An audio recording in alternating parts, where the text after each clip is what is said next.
All right. How's everyone doing? Welcome to another Jesus Dirty Four podcast episode. Claudio. Yeah, why? What's up? Why do you put some weird stuff in the middle of your fucking sentence? What? Oh, it's because it's Because he has a penis in his mouth. No. Oh, that's why. Okay. No, it's because I lied for a sec and then it threw me off. I should watch more gay porn to see like how it goes actually. Like if they stop the sentence mid-sentence like that, like Claudio just did, because they have a dick in their mouth. Jesus. All right, so ladies and gentlemen, That was very welcome confusing. to 34 night with Shaine Adler, aka Shaine Entertainment. I'm Claudio Capri, Joy Laflamme, Peter Bowen. Just before we get into this, don't forget to do the three things: like, share, and subscribe. Tell your friends, tell your family about this amazing podcast. We're trying to go to 200 subscribers. Shaine, just before we get on to you, I mean, either way, you messed it up. It's okay. Yeah, exactly. There you go. So July 29th, Dirty Four is coming back at Ayers Rock Pub. There's a link here at the bottom for Eventbrite. If you want to buy tickets, go ahead. There's local comedians, in Montreal, French, Like Shaine. English. Exactly, like Shaine. Like Shaine. Like Shaine, trying new stuff, working on material, pros maybe coming in and try, warming up for just for laughs. You never know, but we're going to be there, and that's it. We're going to do it as of Thursday, July 29th, so buy your tickets. And if you're a comedian, just 4dirty@gmail.com and, ask for a spot, and we'll put you in one of the Thursdays. So, that's the intro. All right. So Jesus Christ, that was awesome. you identify it as being the intro, make it like more fluid. Like it's a right transition. All right, here comes the punch, guys. All right, y'all ready? You're all ready? This is But here's the punch.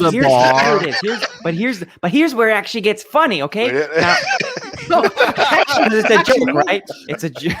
Oh my god, I forgot who did. Shaine, we did this. I think it was with you. We were in the West Island, and there was a comedian who actually said he was saying a joke. No, well, it was his first time, but still, like, this guy was really bad, right? He goes, "Hey, guys, this is the punchline. This is the punchline." But the three people that were there, and then us comedians were looking at him like, "Man, I don't get this fucking punchline. What the hell?" And then Ben Cardilli, who was with us, he goes, "Man, I should have driven us off a bridge." Like that kind of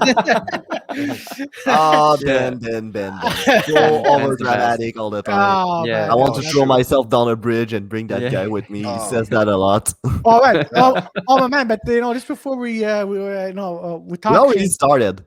No, but I know. I'm just saying. I'm like, like one time, Ben was driving me to that show in the West Island, and then we really didn't feel like going because we're halfway there. Like, Was it Richard Mullen show? Yeah. Yeah. Of course it was.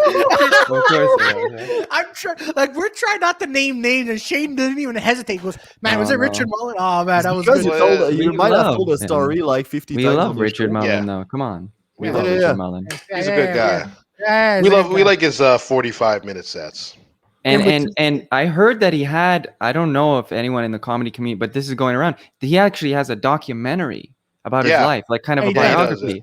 And I want to see that now. I want to see it. That I've heard about it. See where's the damage happened? I guess.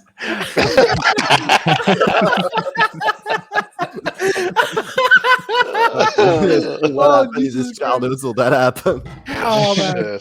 But anyways, I know. So we were driving, and then I'm like, so I don't want to, I don't feel like going anymore. So then Ben is slowly, because he's going towards the end of the bridge, and he's looking at me and goes, we can go down in history. I'm like, yeah, you want to go down going to a Richard Mullen show? And then Ben's like, oh god damn it. Then we got stuck in traffic for like 15 minutes. Like, Jesus Christ. Is that place where the pizza was disgusting and like Ben was judging you and like being really pissed at you because it's like, oh yeah, I could have been at home eating good pizza. You ate there? The Topaz. Topaz. You ate there. This is my this apparently is my Ben also. Yeah, this is my pre-diabetic days. Yeah. Now we know where it came from. Yeah. Yeah, exactly. Just put sugar to the dough. They're like, just put sugar. If Claudio end up dying of diabetes, we know now it's fucking Richard Mullen with the Topaz fucking. Dude, Shaine, you remember that stage? Of course, I remember that stage. I worked there. I actually worked there as a bar. They hired me as a bartender. I have I have zero bartending experience or training. Of course. And I got them to hire me as a bartender. It's actually, I should actually thank Richard Mullen, because that was like my summer employment in like 2019. This is what happened one night. Like basically Richard Mullen's like messaging me because he sees like I'm a comedian, and he wanted me to host one of his shows. He's like, please host my show. And like I was already like, but I thought he meant like that night, like it was a Wednesday night. I was gonna go to an open mic. So I'm like, but I'm already downtown, blah blah blah.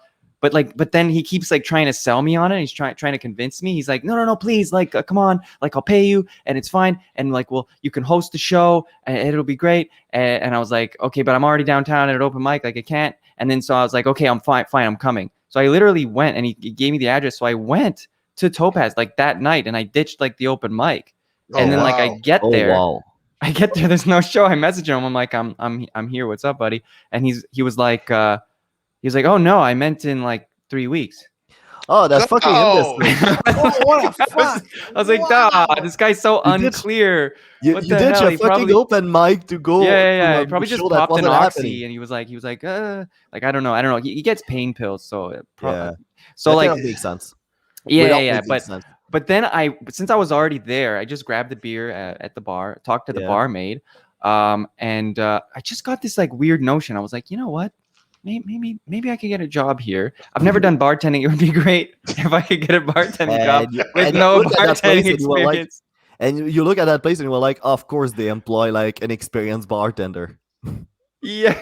No, but that's it. I went there. I order a beer. 10 minutes later, I asked the barmaid, I'm like, hey, are you guys looking for like a bartender right now, or like, you know, looking to hire? And she was like, she looks at me with wide eyes, like, yeah. I was like, oh, bingo, you know. And then so she goes and she gets she's like, we're looking for a bartender right now, and so like she goes to get the owner. Who's Louis. Louis great. Love Louis. Yeah, Louis is funny. Yeah, Louis the best. Anyone named Louis is just a great guy. But except and Louis so 16. Which one? Louis the 16th.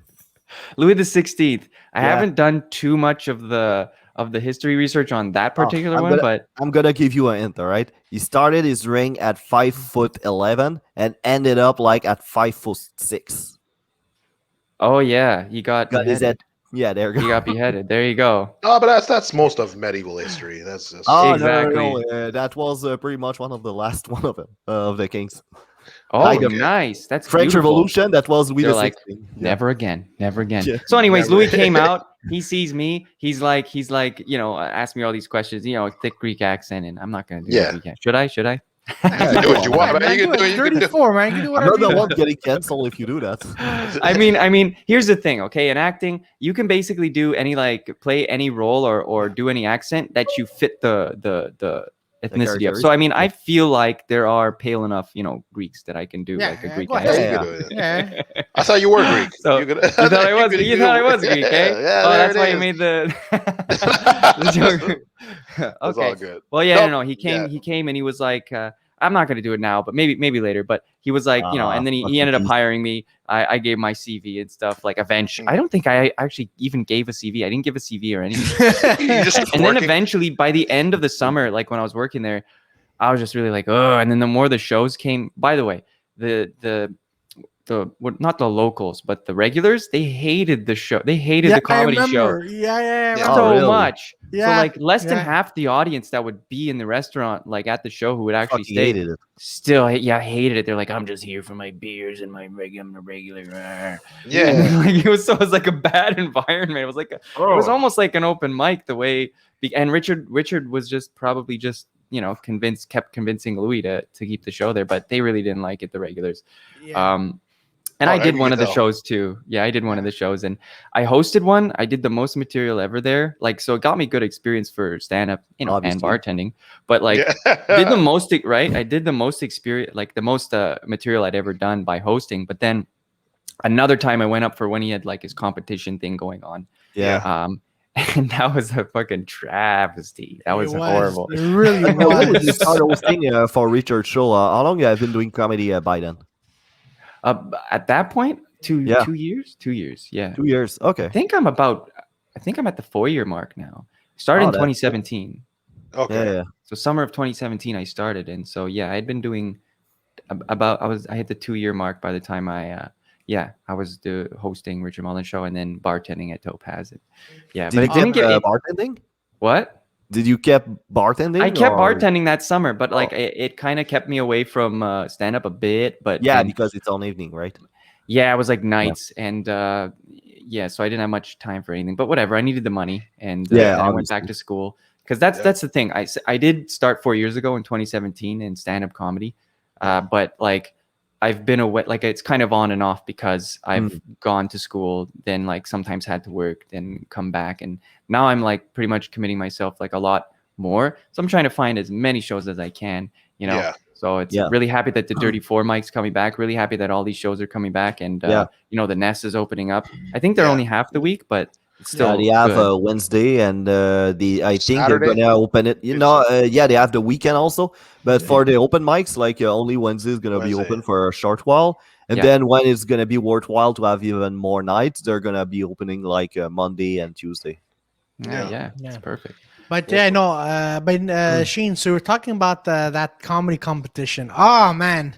Oh yeah. Did they do the gunshot thing when you like if they want to like get you off the stage? It was like the Gong Show basically. Yeah, it was the Gong Show. Like when they would hit in the 1970s, there was this show. I actually didn't do any research, but apparently there was this show that first of all, there's a movie that's I think Sam Rockwell's in it, but like this movie, like the guy that hosts the Gong Show. Apparently, Sam Rockwell plays the guy who hosts the Gong Show, but he becomes like a secret agent and he's like murdering people. But anyways, the Gong Show is a show in the 1970s where like it's like a talent show, but if you suck, they would like hit the gong and like get you off. Kind of like in I guess what's the other one? It's not X Factor, but it's like America's Got Talent or whoever's got talent. They hit the X, right? So if three of them hit the X, but this one it was like if you hit the gong, they just needed to hit the gong once, and then you could be gone.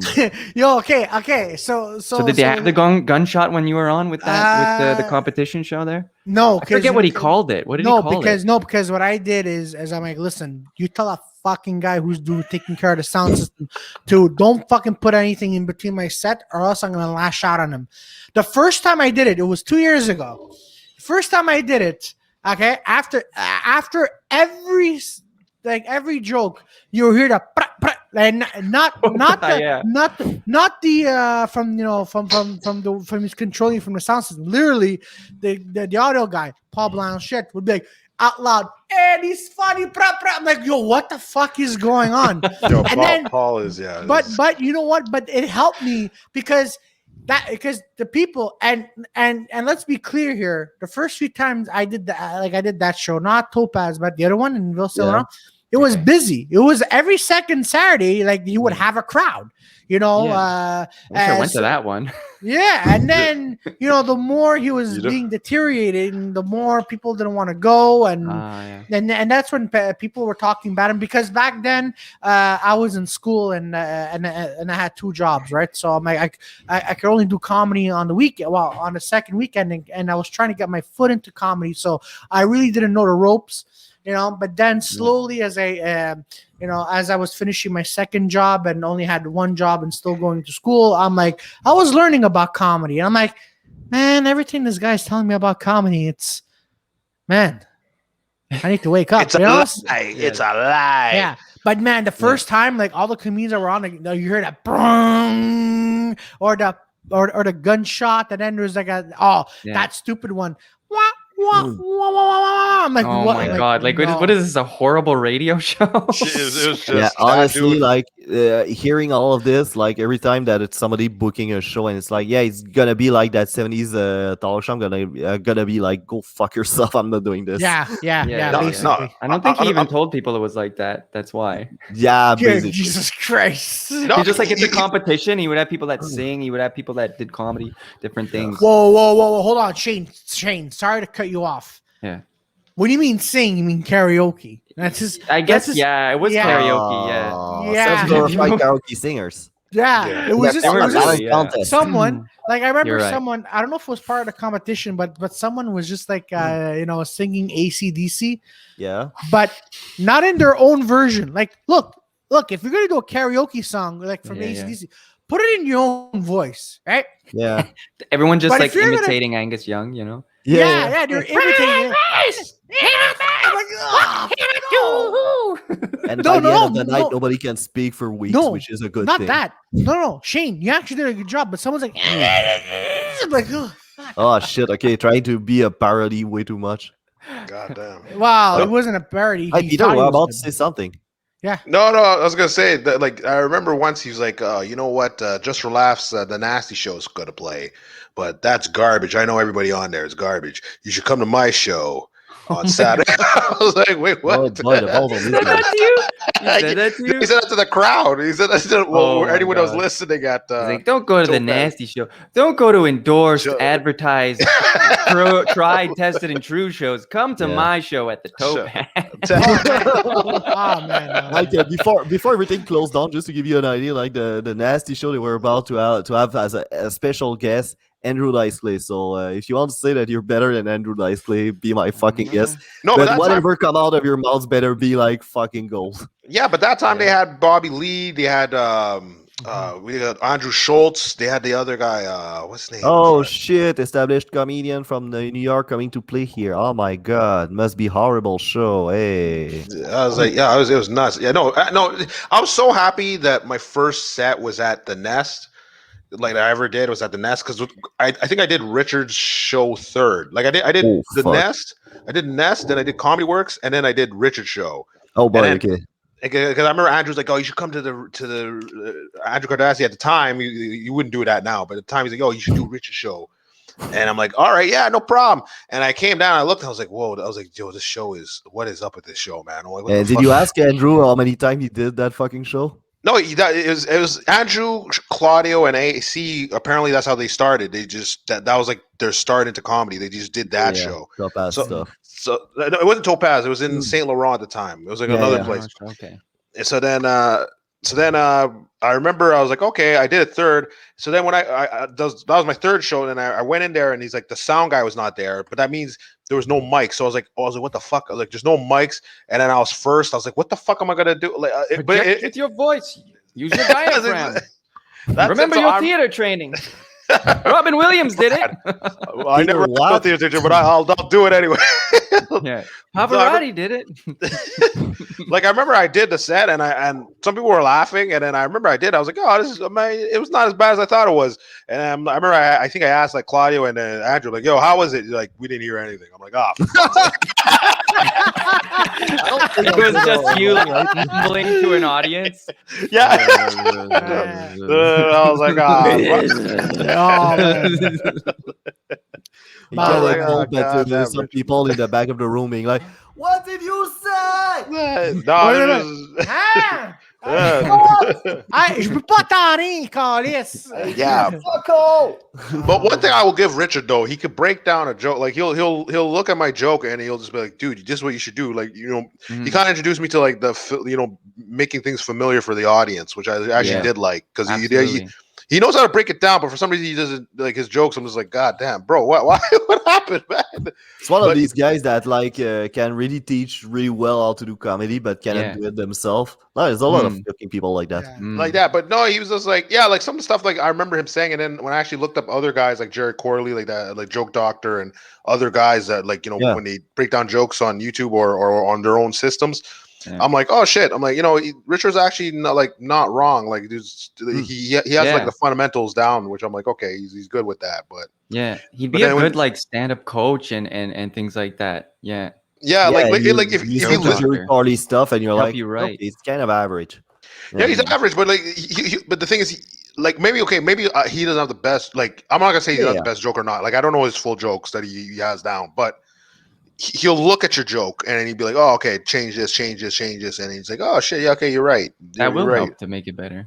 Yeah, it will help. He's like, yeah, instead of this restaurant, make it McDonald's or Burger King, or do something like that. So it's like, make Yeah. it something. Yeah. I'm like, oh, okay, all right, okay, that makes Kind sense. of remind me that Yeah. Mozart movie when he had that rivalry against Salieri. Oh Like, yeah. that was a good movie, but that It kind of was so tells you good. like being good at something doesn't mean you can really teach it. Like, name Yeah. any student from from Mozart, for example. There's none. Like, he was a horrible teacher. On the same token, though, Exactly. Salieri he fucking trained Beethoven. Yeah, Yeah. he was a great teacher, right? And Yeah. then like, you have Mozart who was there like, and he was so good at things. It was fucking great though. Like, You know, he's and such then a like retard, but he's really, really great. yeah. And then like socially he's like, I shall bed this maiden. And then Oh like shit! That is, and he wrote a song like really famous, which it literally translate to "lick my ass clean," and there's like a choral of like teenagers singing it for the school in German, so they don't understand what they're singing. But what they're saying is God. "lick my ass clean." Wow. Oh yeah. Wow. That's He fucking. was also a sexual deviant. Okay. Oh yeah, Yeah. crazy. Like, he's out of his fucking mind. Honestly, for now that you mention it, I mean, for some reason, it brings. I'm having this other movie stick out of my head. You ever see The Red Violin? It was a really messed Yes. up movie. Oh my god, that movie. You ever was see messed that? up. I never That saw movie I was saw that when I was messed a kid, and I was like, whoa, The Red Violin, tell me more. the only When thing, they're like- the only when thing they're I like- remember. Oh, sorry, go ahead. Well, go Sorry, ahead, when they're like, I don't know, when the like maid or like the father or something opens the door and they're like, I don't know, they're like banging on the bed. And there's like he's got the violin and they're banging. And I was like, tell me more, Red Violin. I don't know. I was like I a want to be little a kid, violinist now. I wanna be a violinist. violinist, yeah. the only thing I Every remember time that I play, movie. just people just bang in front of me. Like, oh, damn. The only thing I remember about that movie was Samuel Jackson. All day. Now Samuel Jackson played the auctioneer, right? And then he sold his violin. Yeah, he sold his violins to a student, and then the student kept messing up, and Samuel Jackson's like, "Play the violin, motherfucker!" I'm like, "Oh shit!" Jesus Christ, with a motherfucker. And then That's insane. and then Samuel Jackson, like, there's this one scene he's describing the violin. He goes, "It's red. It has a red lavish painting. People played and history played on this violin, and whoever plays it has the curse of playing it." And then someone pissed him off. He goes, "So, sir, please tell me, why is it red?" "Because it's coated in red, motherfucker." I'm like, "Oh fuck, man, Samuel, Jesus Christ, man!" And then it went from like sophisticated stories to That's Samuel hilarious. Jackson. I'm Yeah, like, but why this why is the great? fuck would you bring like Samuel Jackson to do something sophisticated? Yeah, like, yeah, of course so he's gonna. Hey, no, Yeah. Samuel Jackson. No. could He please- can act. He can act. Yeah, He Yeah. can act. I I feel like Morgan Freeman would have maybe, Yeah. been a better Yeah, but Morgan Freeman would be too epic, Instead they need. That's what they needed. That's what the feel of the movie was, though. They probably couldn't book him. That's why. Yeah, They're like, who's? Then they were like, Samuel's right under Morgan. Okay, we'll try it. Let's see if we can- And then they try to direct him, and he's still like, motherfucker. With his motherfucking take on this motherfucking movie. But wasn't there a movie? Wasn't there a movie where it was like him and Tommy Lee Jones, and they were like kind of like the Christian? It was like one janitor and one like business guy type thing. It was like No. it was more like a Christian and atheist thing. No, oh yeah, good. But then they did a movie in 1999 called Rules of Engagement, where it was a jury film, and so Tommy Lee Jones was a teacher of a commando, Samuel Jackson, right?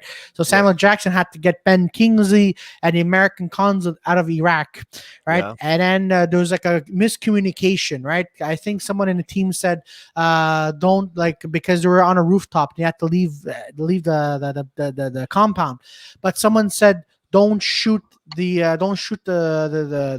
rioters."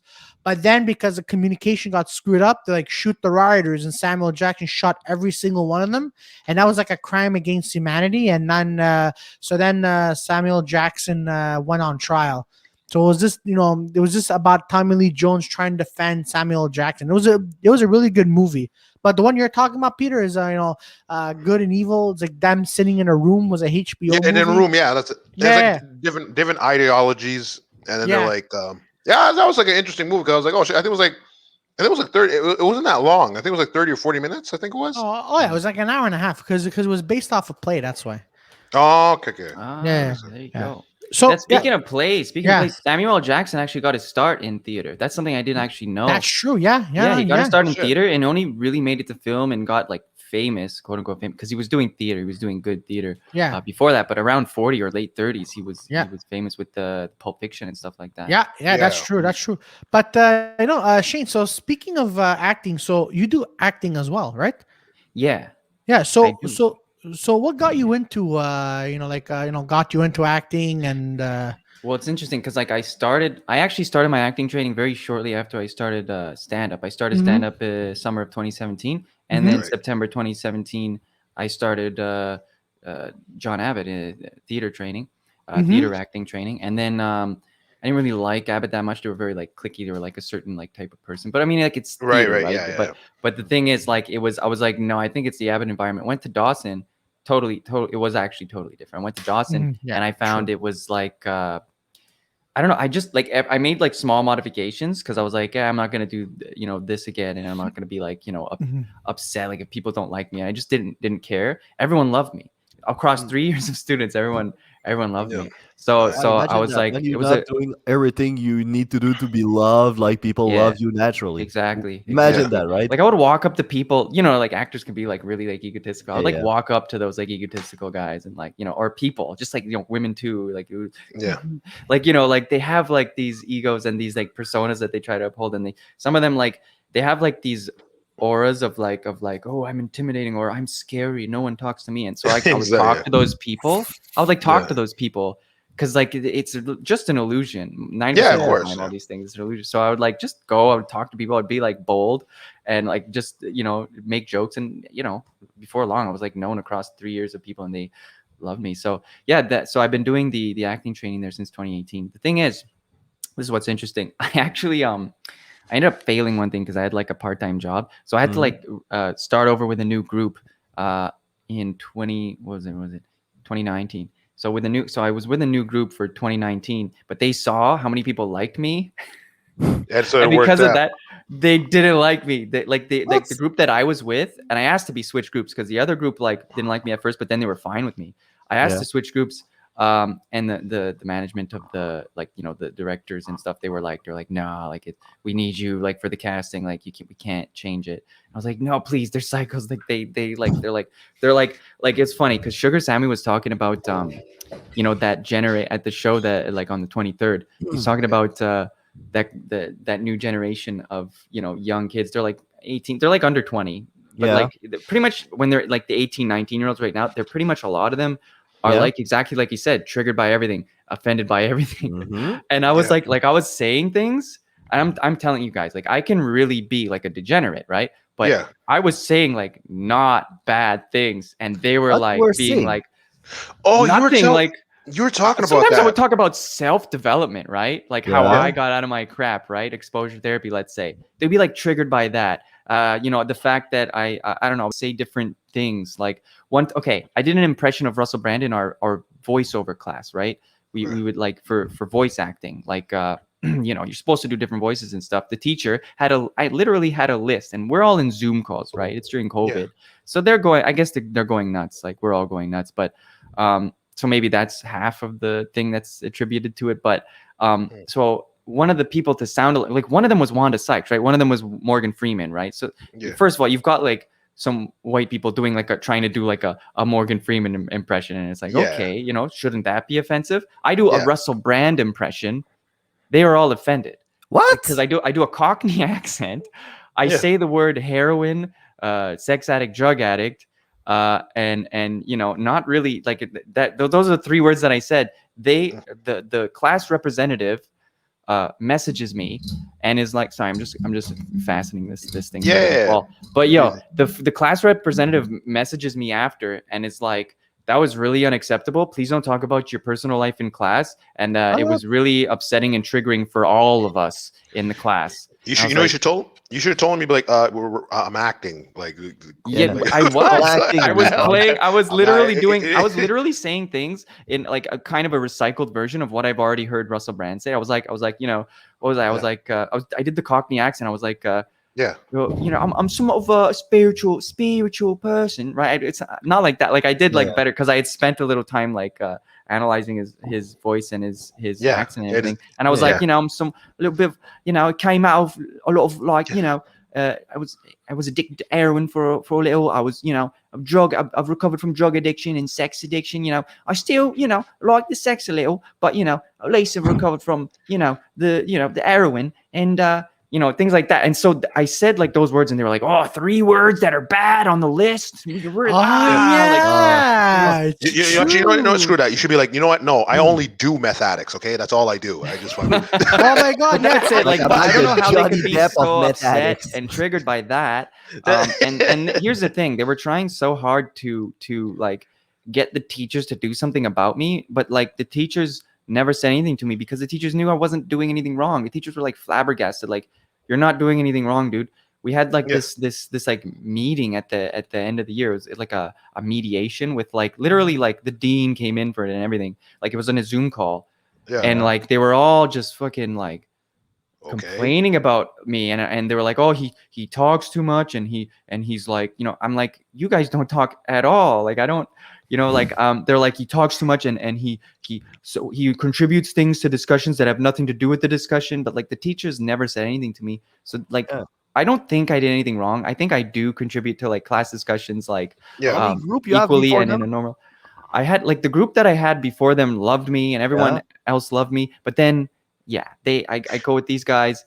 They're just dead set on no. Like, but it's different. He's they heard I was a comedian. They see people liking me. They see that I do comedy. They're like, "Oh, comedians are very socially unacceptable. Oh, comedians get canceled.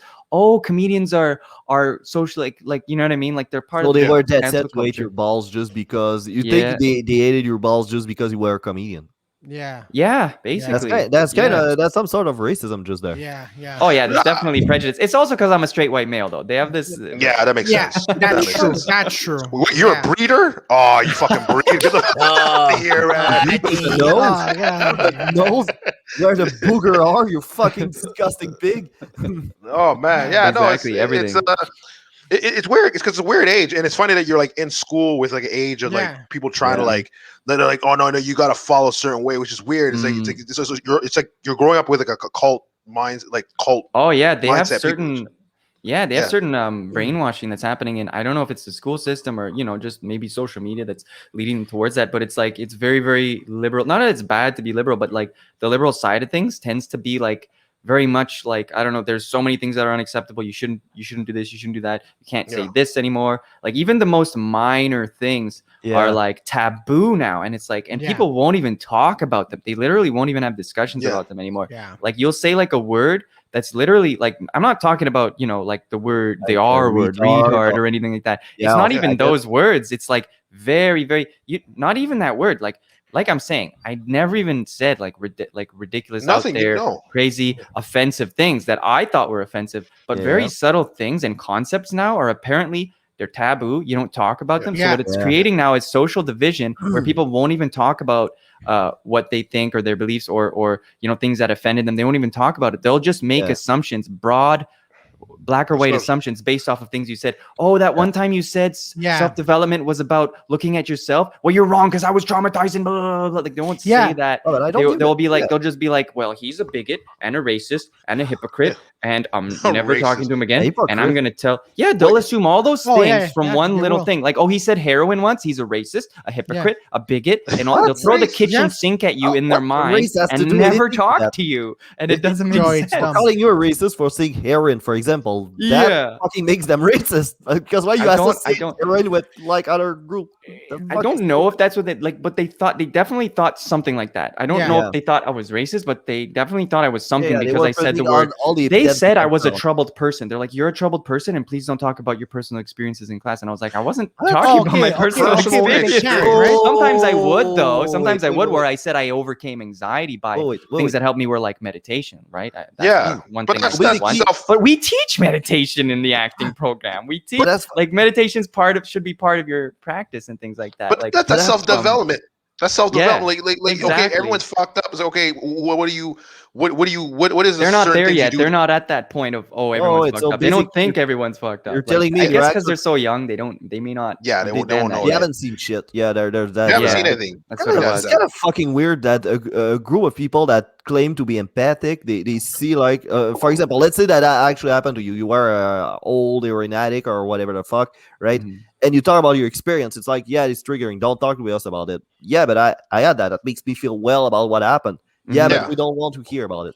Yeah, but that's true. Yeah. But it's also at the same time, they wouldn't even talk. They wouldn't even like if you're going to be in these environments, because this is what school and universities are turning into now. They're environments where people need safe zones and they need to talk about, so they'll have discussions maybe with the class or with the teacher so that the teacher can tell the class what are subjects that are going to be triggering to some people in the class. Well, that's crazy. But the people have to kind of state it beforehand, and they didn't do that. Like, let's say, if people are going to talk about drugs, it's going to be very, very troubling for me, and I would rather not. Or if people are going to talk about sex, let's say, maybe sometimes I mentioned the word sex, let's say, or not explicit things, but like the idea of sex or the word sex, let's say, and maybe that also triggered them. There's things I look back in hindsight and I'm like, okay, but at the same time, nobody ever said a word about what personally triggers them. So if you're not going to do that, then you don't deserve to claim you're triggered. Do you see what I'm saying? Like that really doesn't make sense I agree to be, because otherwise you're walking through this minefield and it could blow up at any minute. And then what? You get canceled. You can't have a career because you said the word heroin in class once because you were actually playing a role. And the other thing was I realized eventually they could not differentiate between me playing a character and being myself. So I don't know if it's that I'm which means you're a great actor.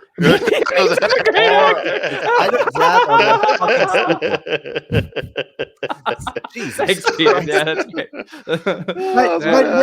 you see, Shaine, because that's what it is, right? All these groups, and and it's not only in schools, right? It can be everywhere. No, it's actually not. You're right. No, it's everywhere. It's just big in schools right now. Yeah, it's big in schools. Teachers are fucking dying. They're like, I have to retire. They're like dying of anxiety. Like, I do not know how to deal with this new generation of kids that are like kamikaze soldiers who are like, I'm gonna cancel you. Like, that's one thing I noticed too. Is like you see like the resurge of like all these online schools. It's like, okay, well, might as well like if my teacher salary is gonna cause me to get canceled or lose my pay, it's like might as well I'll just go online, teach on Udemy or whatever, or multiple sites, and then just get my cash from people just paying for my course. But then again, most teachers are not, they're not. How can I say this? They're not tech savvy. Right. So the teacher, like let's say, when you guys have been taught, to go to school, which is work in person to see the students live for 10 years, and all of a sudden you're going to do what you just mentioned is teaching online from your home.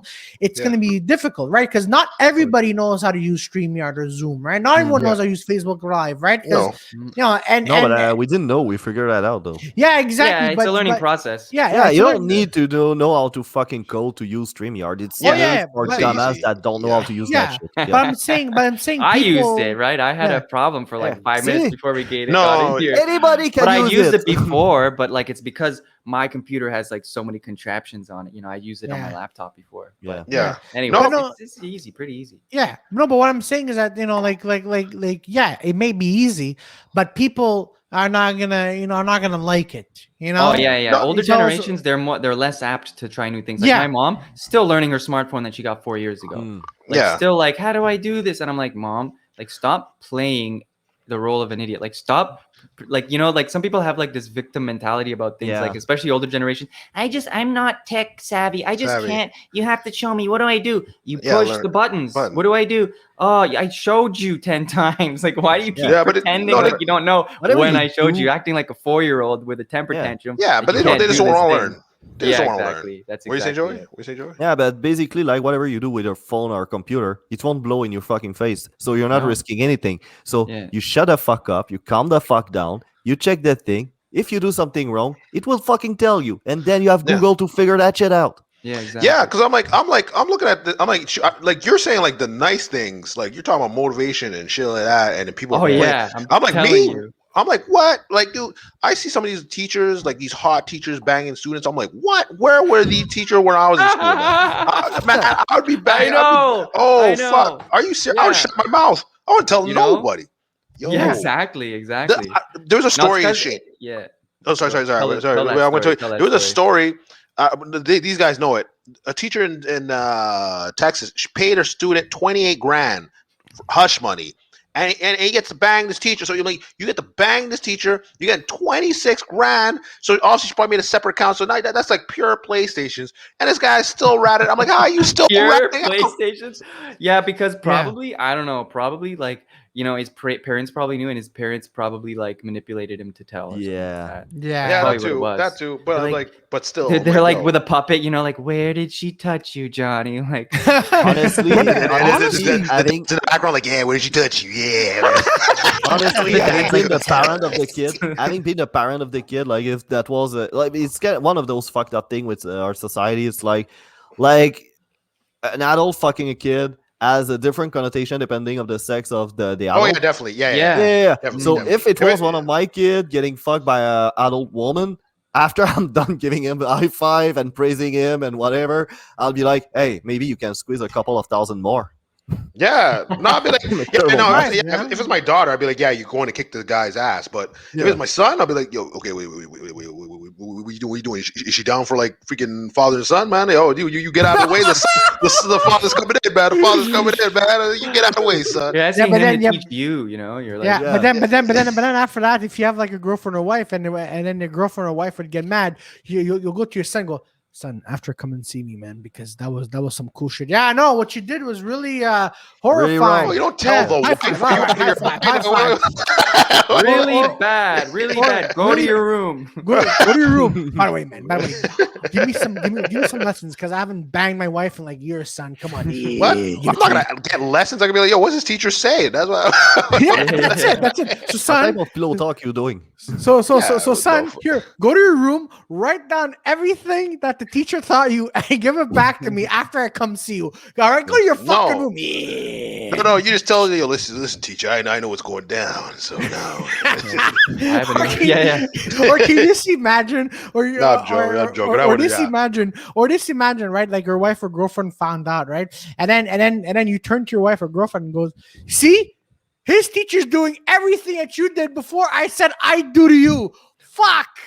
Why you keep bringing in the wife in? You're supposed to be in the mob. You know not to add them to the shit. You know mob people don't add the wives and daughters into the fucking business. Listen, man, I would rub into the business. Listen. I would rub it to my wife and see. At least see. Would you do that? See, because she's doing something to him that you haven't done. You're stopping your wife. Why you're your wife? Yeah, you don't tell the wife anything. That's okay. You know what, guys? Number one. Oh wait. Hey, Peter. If we're ever the wingman of this fucking retard, what we should do is to sell him up. Like when Claudio is going to go to the bathroom, which is gonna happen because he's diabetic and he has to pee every 2 minutes. Well, basically, we could tell a woman, like, look, he will tell you everything. All right. Everything, any dirty secret he's gonna tell you, so you don't need to do any digging. He won't ever lie to you. He's an idiot. Wingmanging Claudio will be the most interesting thing ever. Like I actually want to do it. You have to motivate him. Yeah, you have to motivate. Yeah, we have that order. All right, Claudio, just don't fuck up, and he's gonna just go off. Yeah, so bro is like, oh fuck. No. This is what you have to do. You have to do like you did, like Mike Tyson did. Not what Mike Tyson did, what what Customato did to Mike Tyson, which was to hypnotize, and you have to do that to him. That's why if I ever go up after Claudio, I want to be like, actually, ladies and gentlemen, I don't know if you know this, but Claudio's actually lying to you. He's actually a Casanova with the women, and you know what I mean. And I want to. It's a person. And so we have to hypnotize him so that he becomes, you know what I mean. And then the superstar that he is. Must destroy pussy. You know. Will this work? Will this work? That's all. Of course it'll work. Of course it'll work. Yeah, actually, this stuff does work. You have to be fucking like insane. You have to. If you think about Muhammad Ali and Mike Tyson, both of them were talking like insanely, and to the point where you're like, I don't know if I believe that. Then you would like see them like 30 fights later, and you're like, okay, I believe it. You know, they believe their hype. Yeah. You know what I mean? But they're saying it before their like first fight. They're like, I'm the greatest of all time. I'm ruthless. I'm crazy. I'm like my defense is impregnable. And so they believe these things. And so at least Mike Tyson got there. I think Muhammad Ali to a large extent empowered himself. He was very much like a genius and knew how to empower himself. Yeah. You would use it was kind of like positive affirmations for him. But Mike Tyson had it done to him almost at a subconscious level because Customado was the guy whispering in his ear, "You're gonna be a champion. You're gonna be the champion one day, heavyweight champion of the world. You're 13 years old. You're a monster. You look like you're 30. You're gonna come on, hit the bag, hit it, left hook, right hook, uppercut, hit him. You know, and then and you'd be like, you're a champion, a monster. So like you actually anything that you really want in life, you kind of have to like you have to do that to yourself. Yeah, because at this point, people aren't really doing that to you. Most of the times in society, people are doing like the opposite to you. Oh, they'll do it naturally. Yeah, naturally. Yeah. Or you can do it to yourself. Like I saw, The Last of the Samaritan with Bruce Willis, an old movie from the 90s. Every morning would wake up and be like, "You're gonna lose. Nobody likes you." That's all the movie starts. Wow. That is epic. Yeah, but again, that's Bruce Willis, so it's believable. You know? But that's sort of true. But I'll tell Claudio every day. I'll be like, Claudio, man, you can't eat souvlakis anymore. Man, look at that pussy like a souvlaki and just eat that shit. Eat it. Just go all over it. I would show him a cake and like, Claudio, you can do it. You can do it, man. You can do it. Eat it up. You know what I watched the other day? I watched that scene from the Howard Stern movie, you know, where the lady goes down on the mic, the speaker. Yeah, I saw that. Hilarious. I was convinced in my head. First of all, I remembered it differently. I thought she was wearing black, first of all, which she wasn't. She's wearing white. And then the second thing, I actually remember it as I remember him saying Baba Booey, but he doesn't actually say Baba Booey. Baba Booey is just a person, one of the people. I looked it up, all the lore. It's a producer. It's I think his name is Gary, and he called him Baba Booey, but sometimes he will say Flafuai or that kind. There's multiple variation of it. Exactly. Yeah. Flafuai. Yeah. That's Goddamn. That's Goddamn. But I guess with theater, like you like what's the biggest crowd? Like you did like pretty much the school crowd because like that theater that that stage in Dawson's pretty big. Like I went there for like a film thing, and I was like, oh, it's pretty decent. Like for a free crowd. Like you actually watched one of their shows when? I did that a couple years ago. My buddy was doing, I guess the media thing. I don't know what that. I guess there's a film thing or whatever. And Dawson Media Night. Oh man, that was another rigged night. Oh man. It was. You know what? To this day, it is rigged. I believe you. I believe you, Claudio, because I saw a lot of guys. There's one guy I think he went back to. I forget which part in the Middle East he was, and he was filming. And he had like a nice camera. He filmed it. You saw like the natural, like how it is there. And I'm like, oh shit, okay. It was like almost like a nice documentary type thing. And you saw like other people making like a nice horror film. A guy actually had a comedy film, but he had like the right beats, like the timing was like decent for like. I was like, oh shit, for indie film, this is good. And then I remember the one that won was this girl like. It was just a wedding video, and she's just talking over it. It's like, yeah, well, fuck you. Da, da, da. He's just talking shit about like a random guy, and I was like, what the fuck? The hell? And then he's like, we're going for the art house thing. Guys, I just want to let you know, okay? Like these documentaries, these horror movies, or whatever, like they're all like they go against like us, but instead everyone's gonna be safe, and we're gonna do these safe wedding videos. That's what probably happened, man. No, but she was talking shit the whole time about like it wasn't even about the guy in the film. It was just like you just talk shit about I guess an ex-boyfriend that probably just one and done. You see, Ralph? Whatever. You see, that could have been us, you piece of shit. Yeah, look at him kissing you, cocksucker. Yeah, no, she was just complaining the whole time, and I remember like all of us that were in that in our section were just like I didn't even know the other people. We're just looking at each other like, what the fuck was that? This is a therapy session. Yeah, it was just like out. See, 20 years. 20 years I wait for you. I could have had this. Now I have a new boyfriend, and it's a year and we're not even married. You see? I'm like, oh man, this is but that reminds me because when I was in Dawson, right, I went to these media nights, right?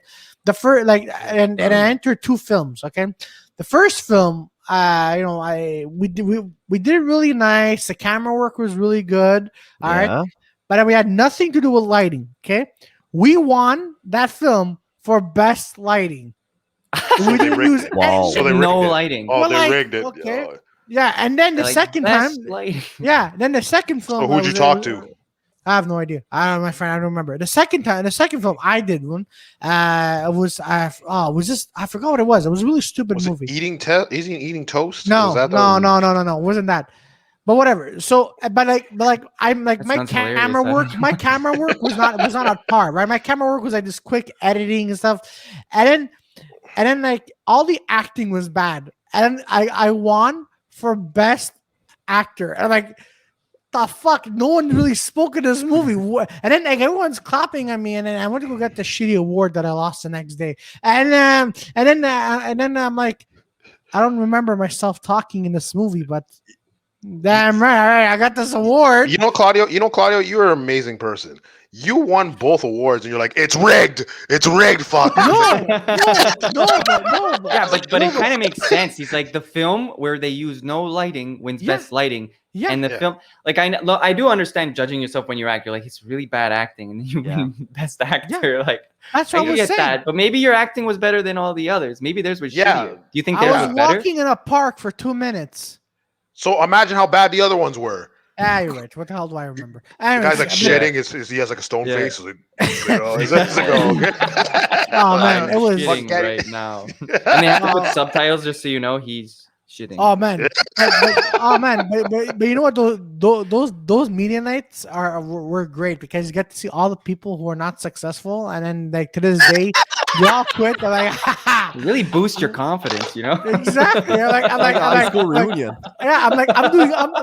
I'm doing stand-up comedy. What are you doing? Well, I work in an office job. Complete your sentence when you said I do stand-up comedy, or you just said I do stand-up comedy. I do stand-up comedy. Yeah, you do stand-up comedy, but you do mainly open mics. Yeah, you're an amazing guy, man. You're like, that's both of your stage time is open mics. I know, but you know what? People that I talked to, like, they were bullies. So, anyways, they were assholes. Okay. Me too. I was bullied. No, but most people that you tell you do stand up, like, wow, I work in an office. You know? I work in a cubicle from 9 to 5. I want to go home and kill my wife and my kids. But how stand up comedy? I'm like, why are you twitching every time you're talking about your family? Or then you got the ones that are like, freaking do it. Yeah, or then you got the ones that are like, I make 6 figures. What do you do? I tell jokes. You're like, oh, okay. I make 6 people laugh. See? If I'm lucky. I make 1 figure. Sometimes it's 60 though. Yay. Depends. Tough crowd. You know. Yeah. No, but what I hate. What figure? Oh man! But what else? But don't you hate people who don't do comedy and then they give you a date that they think that they're gonna that you're gonna fail by?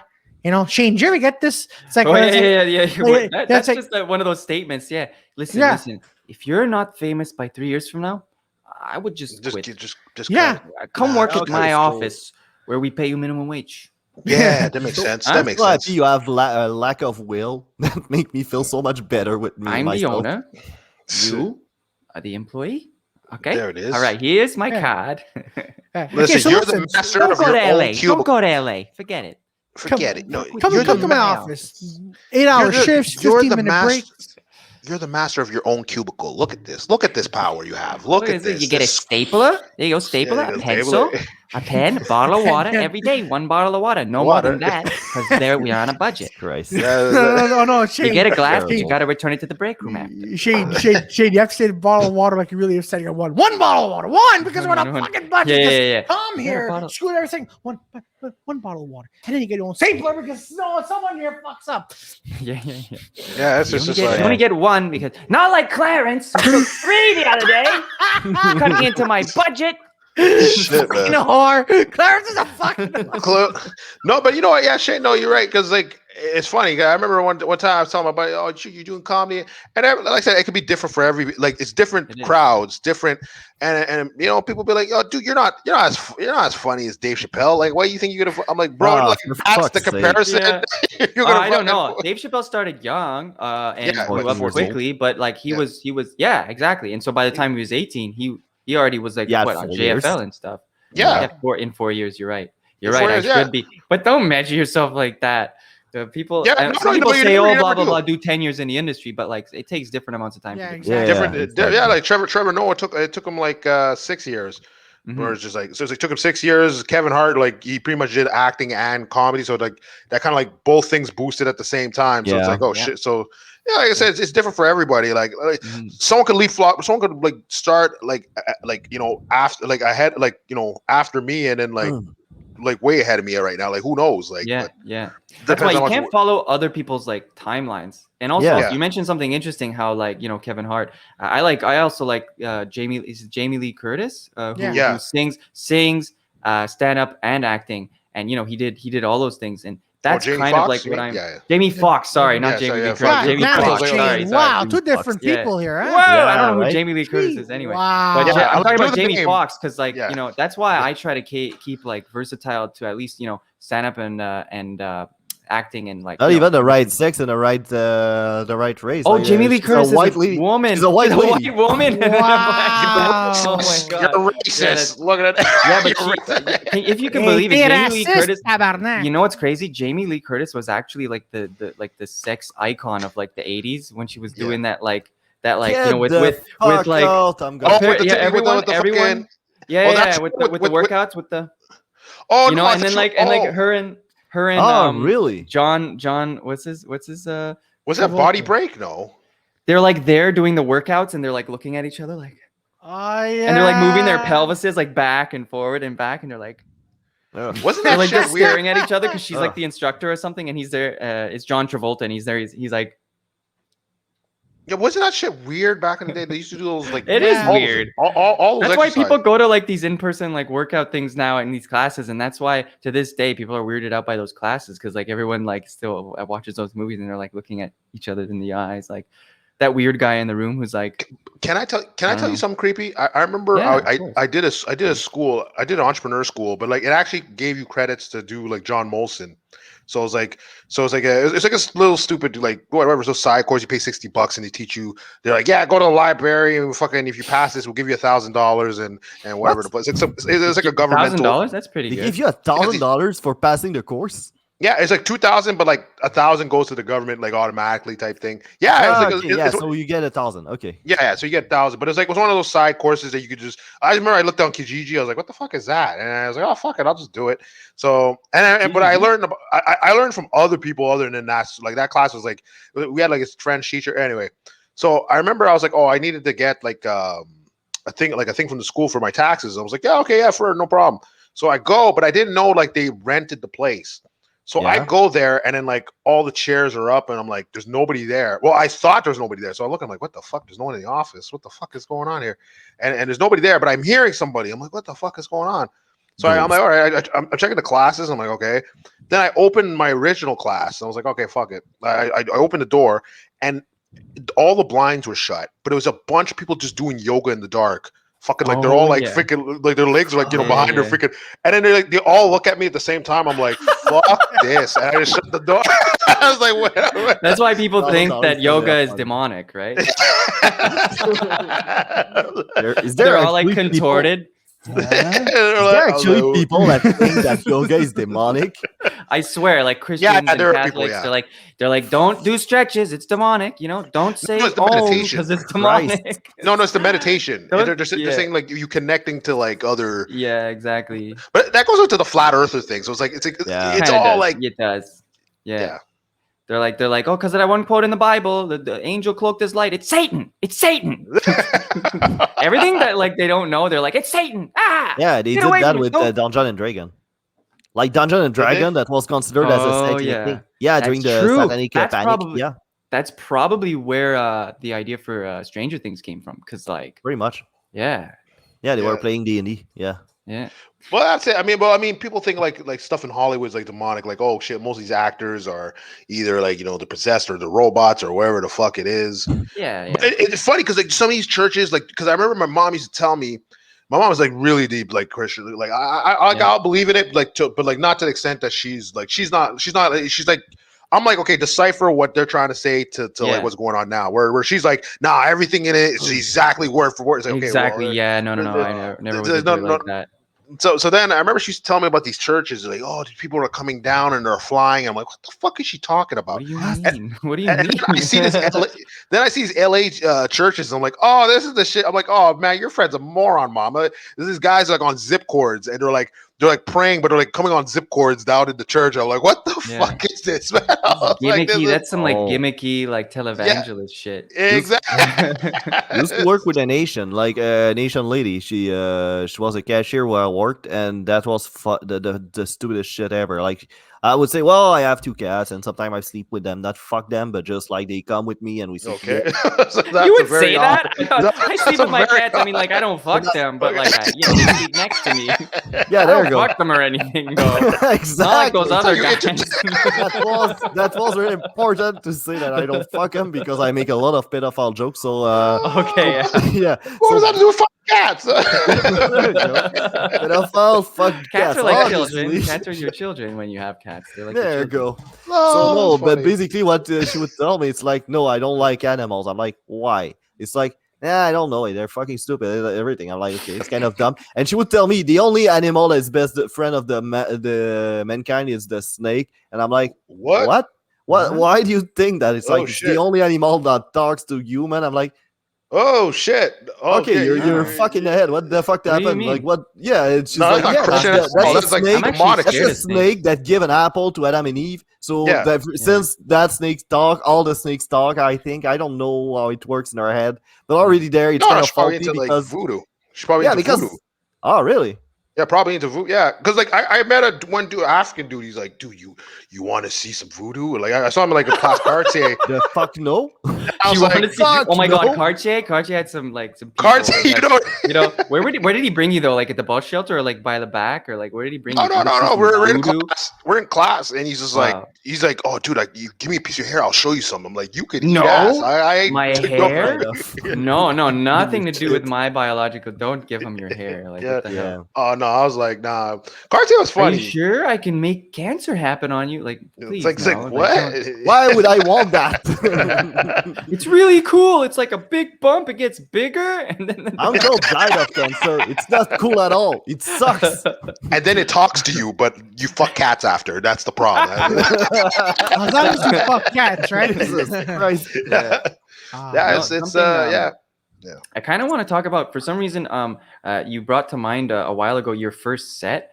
I want to tell you, like, maybe we could all just talk about that just for a minute. Let's do it. My first set was at Grumpy's literally in 2017. So it was like horrible baptism by fire. It was like the worst you could ever hope for. And I was so traumatized. I don't even remember who was at the back of the room, but it was like at 2 or 3 in the morning. It was like literally the end where I was to the guy at the last minute. I was like, yeah, put me on. I was like so nervous. And so he put me on. Alo Asimov was there actually. Mm-hmm. And this other guy, Nick, who he was running like a comedy show out of his back when things were still open. He was running a comedy show out of his apartment. It was like near the plateau or something. I don't remember. Nick something. I forget his name. But yeah, he was also there. He saw me do my first set, and basically, just as they start my set, this group of like douchebags, like 4 or 5 of them walk in, all these friends, and like one of them, like the bald one for some reason, is just like the leader of the group, and he's just like heckling me the whole time, and it was literally like my first set. I didn't know what to do at all, and he was just making like really like dumb, dirty jokes, like my uncle used to make. Fuck your mom. You know? Yeah, I swear, like things like that, and like all these like like kind of Rodney Dangerfield kind of like things, and then like after I was done, he like heckled me. I mean, sorry, he went up after me. He was already heckling me, but he went up after me. And then like his friends were like cheering him. His friends were like cheering him, like, yeah, so funny. And then like I was like, oh my god, it was like the worst experience of my life. But then he came up to me after, and he like shook my hand. He was like, yo man, I'm sorry, man. Like I was just I could never do this. Like it's he's like good job though, and like I'm sorry. Like I was like, fuck you. Like, still a piece of shit, bro. Exactly. I was like, still a piece of shit. I don't really like you, like, but fucking, I guess you feel remorse. It's I mean, look. I'm trying to find a positive out of this scenario, right? Because for me, that's what I am. If something bad, there is a positive. There is. He apologized. At least, yeah. He came up to you, but if it was just a pure dick.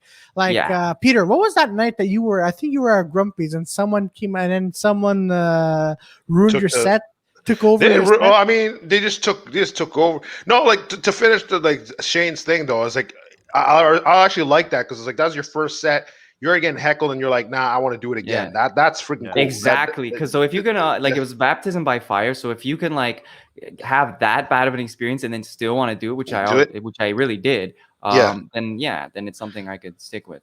Yeah, that's freaking no, that's cool. But like the night that Claudio was talking about was it's my first night at Grumpy's. So I was like, because I remember I kept bombing for a while. I'm like, you know what? I'm not doing like McLean's, McKibbin's, and Grumpy's. I'm not doing like these open mics that I should be doing every week just to sharpen my skills. The down grungy.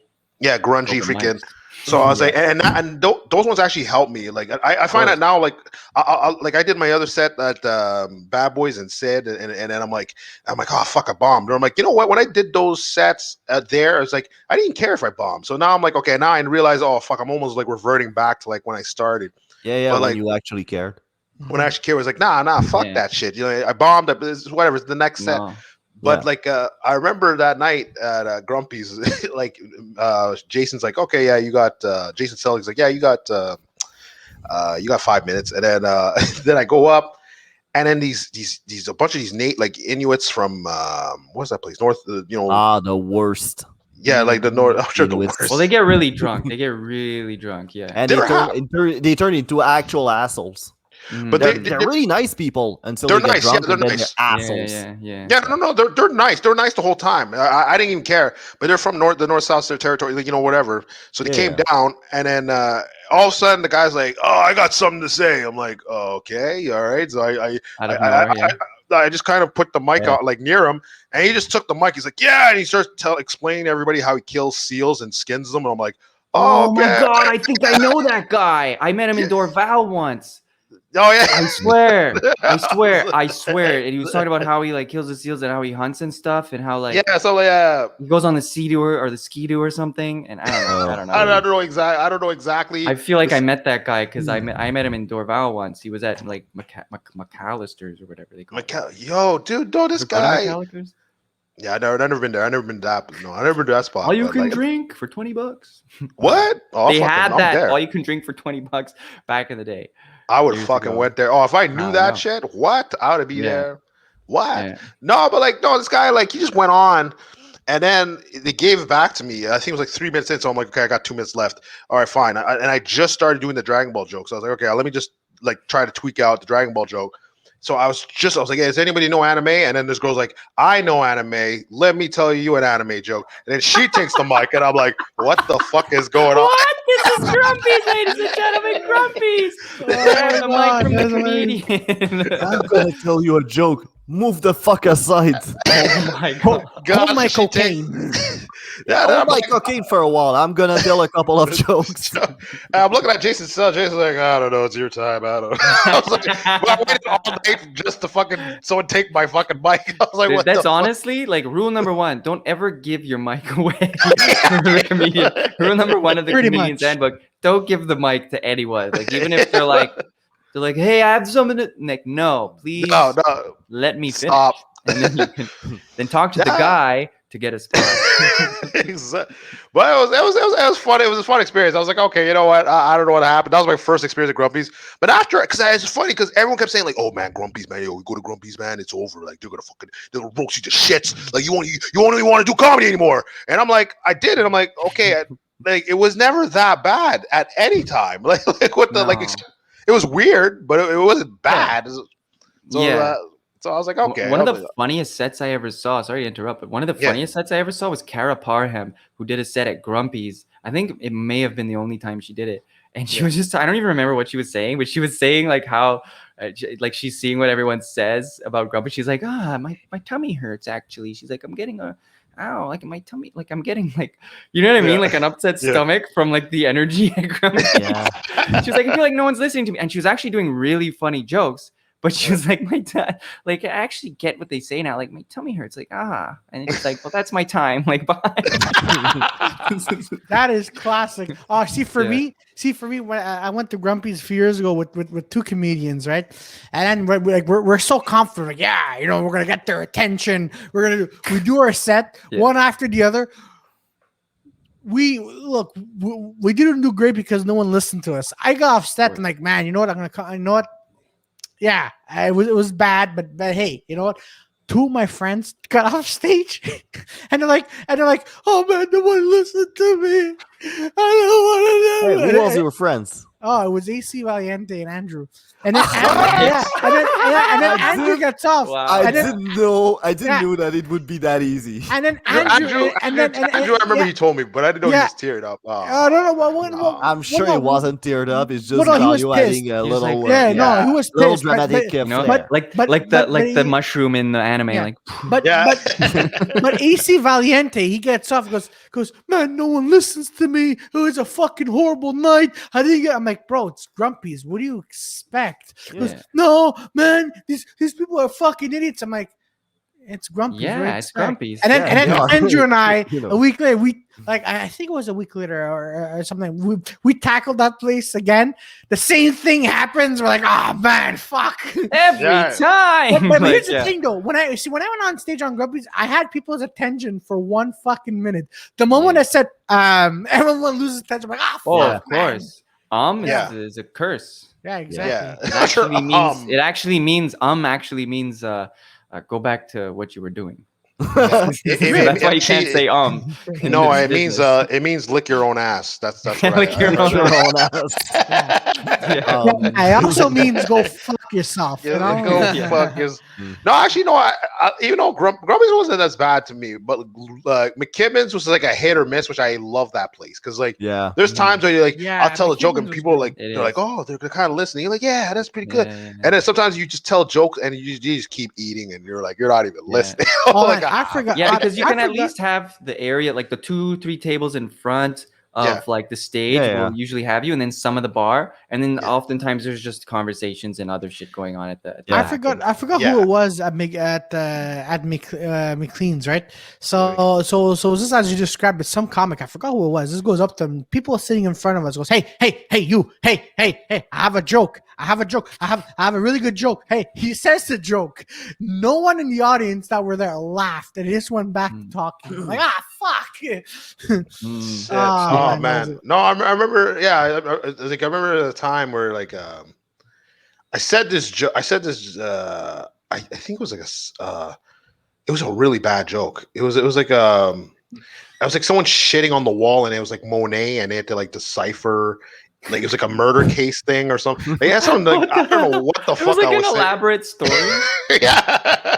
I went in and then this girl's just like, that's fucking wrong, man. And like she's just like, stop. She was just like fucking, she was just pissed boy. off, man. For every Ghostbuster joke that Peter will pull out, there's 100 shit on the wall jokes Just that shit on died. the wall. How But I about remember, sorry? Oh no, sorry. I was gonna ask Joy, like what off night did you have? But go on. Peter. Usually it's the Mickey Beans. Like I did the Mickey Beans once. I tried a hentai joke, and there were a guy that will look at me like I needed help. yeah. There's many of them because my type of bomb I get are pretty interesting. Like, I went to the Jockey with my usual set that works at the Nest and sometimes at Sid shows, but for some reason in French that didn't connect. And then the other winner, just that guy like cross arm, just being like. And then the time after I went to the Jockey, I did the Jockey twice in French, by the way. And the second time that went a bit better, and that was the same fucking set. So Yeah. Okay. Yeah, no, Like, I the Jockey. Oh no, go ahead, Peter. Oh, no, because I remember like this guy, like I did my set, and then the guy's like, dude, I love your set. It was like these two dudes, like, I love your set. Fucking buying you drinks, man. I'm like, no, it's okay. I'm like, no, fuck buying you drinks. So I'm drinking with these guys. And I'm like, all right. Christ. And then he just opens up. He's like, yeah, my fucking girlfriend's fucking other dudes, but I don't give a shit. I'm having a good time. I'm like, wait, what's happening here, man? No. That's fucking crazy how Dude, you people gotta is be gonna careful open there. to you I for random Yeah. Yeah, no, You nothing make me beats. laugh. I Yeah, can like unload all my I'm problems. telling him my on you. girlfriend's fucking other people. Love anime. I know nothing beats. I was at Rosewood, right? 'cause I before the watch pandemic. like before the pandemic, right? And then I had a really good set, but then someone comes up and goes, "Oh man, I'm gonna buy you a drink. What do you want?" Like, Oh, what do you yeah, I want? remember that, When we yeah. go, and I'm like, yeah, sure. But I'm like, but then like, this guy buys you a drink. This guy didn't. He got me 2 glasses of rum and coke. This guy left, so I'm there with 2 fucking glasses of rum and coke. I'm like, all right. What's the complaint? What's the complaint, man? Yeah, I remember that night. You did well. You did great that night. Yeah, thank you. Rosewood. Yeah. Rosewood's a fun room. But yeah, are you saying you had to pay for the drinks? No, I didn't have to pay for the drinks. Oh, that'd be fucked up.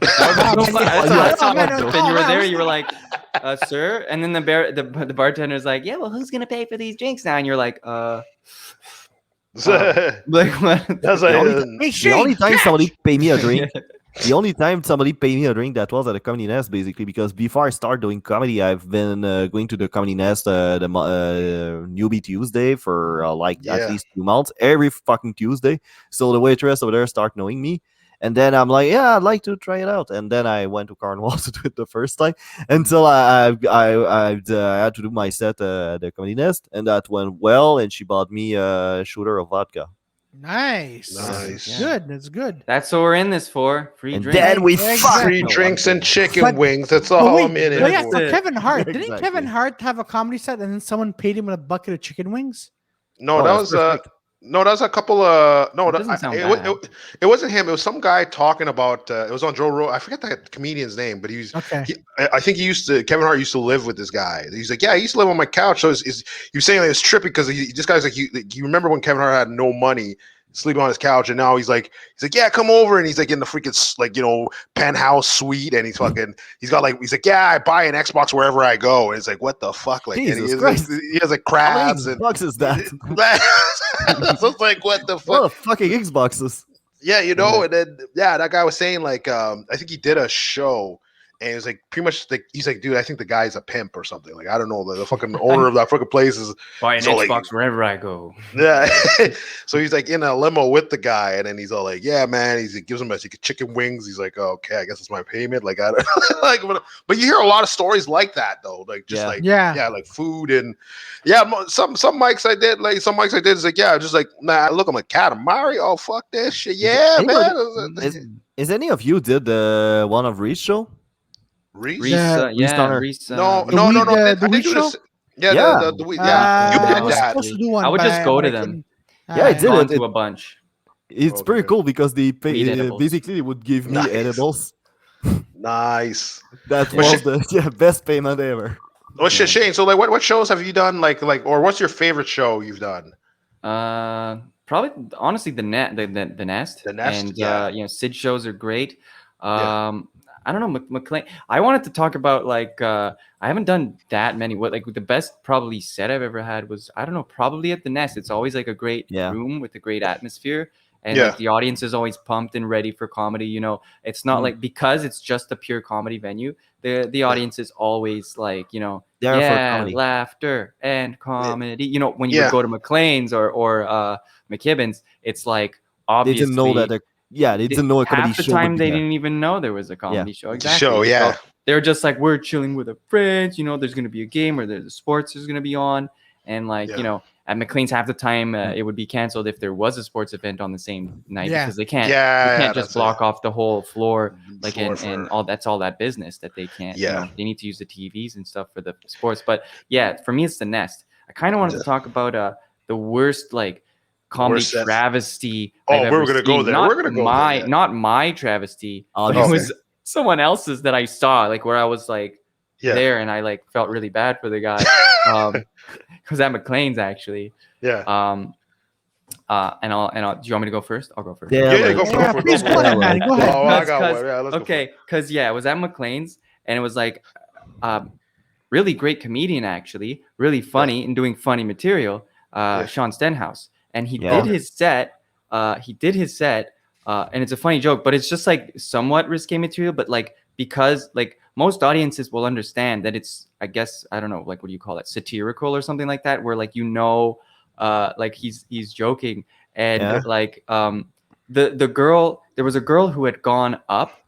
And she'd done her own set, but it was her first time ever doing it. And she did poetry and jokes that didn't really work. And it was her first day. Yeah. So it's she wasn't having a good time. She was there with her friend or her boyfriend or something. And so she made this poem about Hitler or something like that. Nice. And but then I don't know, some other jokes. The most famous Austrian ever.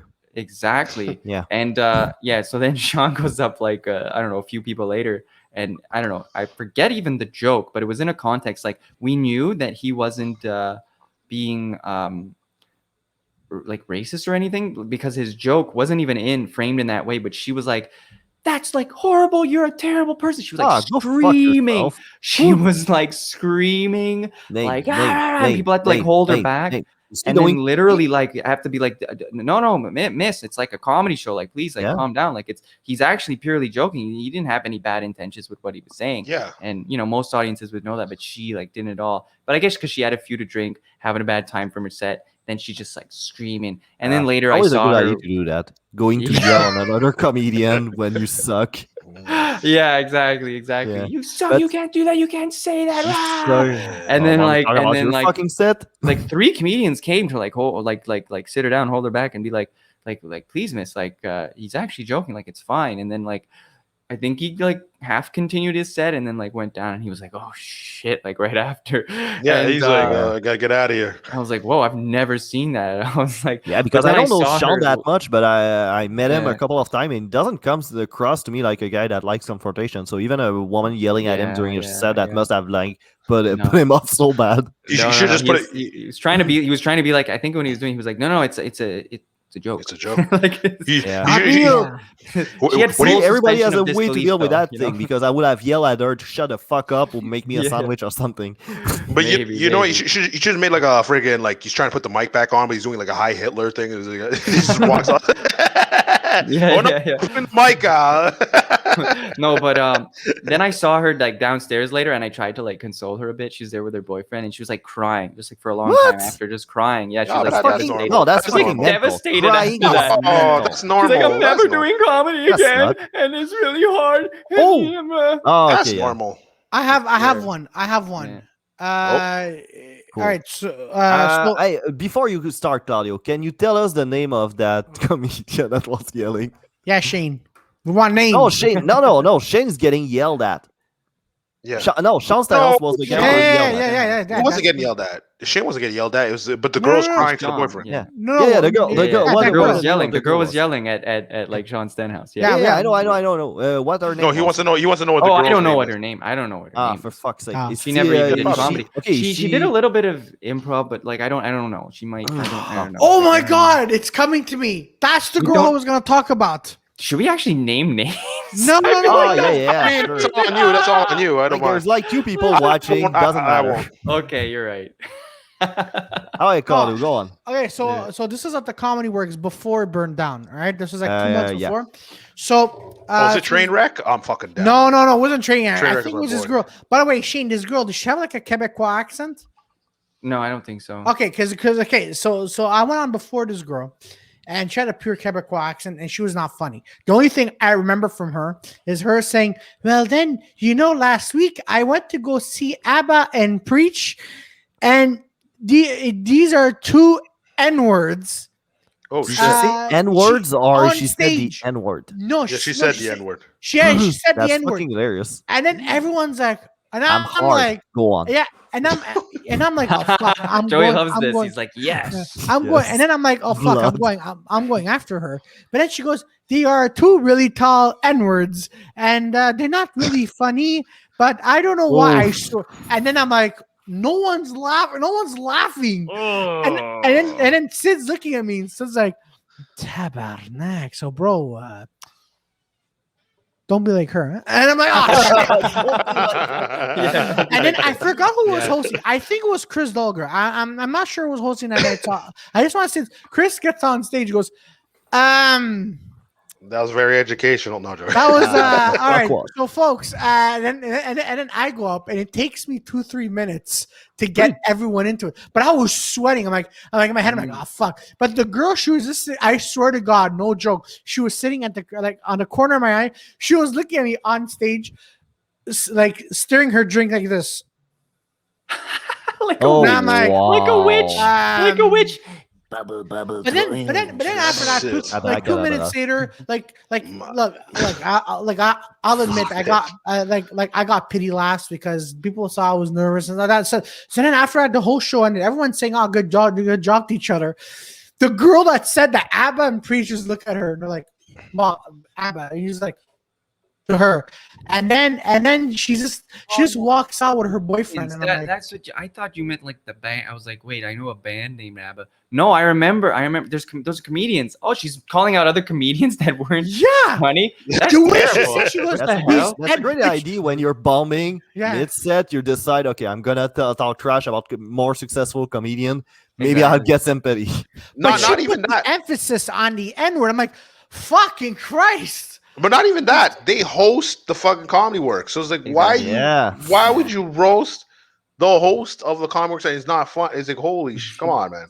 It's not roasting at this point. It's just being not roasting. Prick. Yeah. Like they call them like the N-word and say they weren't funny. Yeah.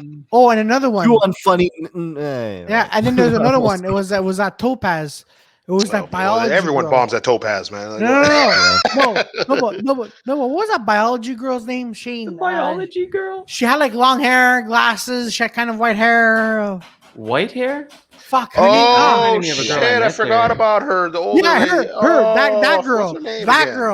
That girl too, man.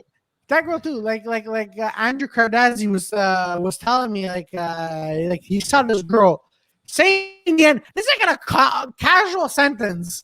And then where she goes, and how do you expect me to be around them if there's a bunch of N-words? Right?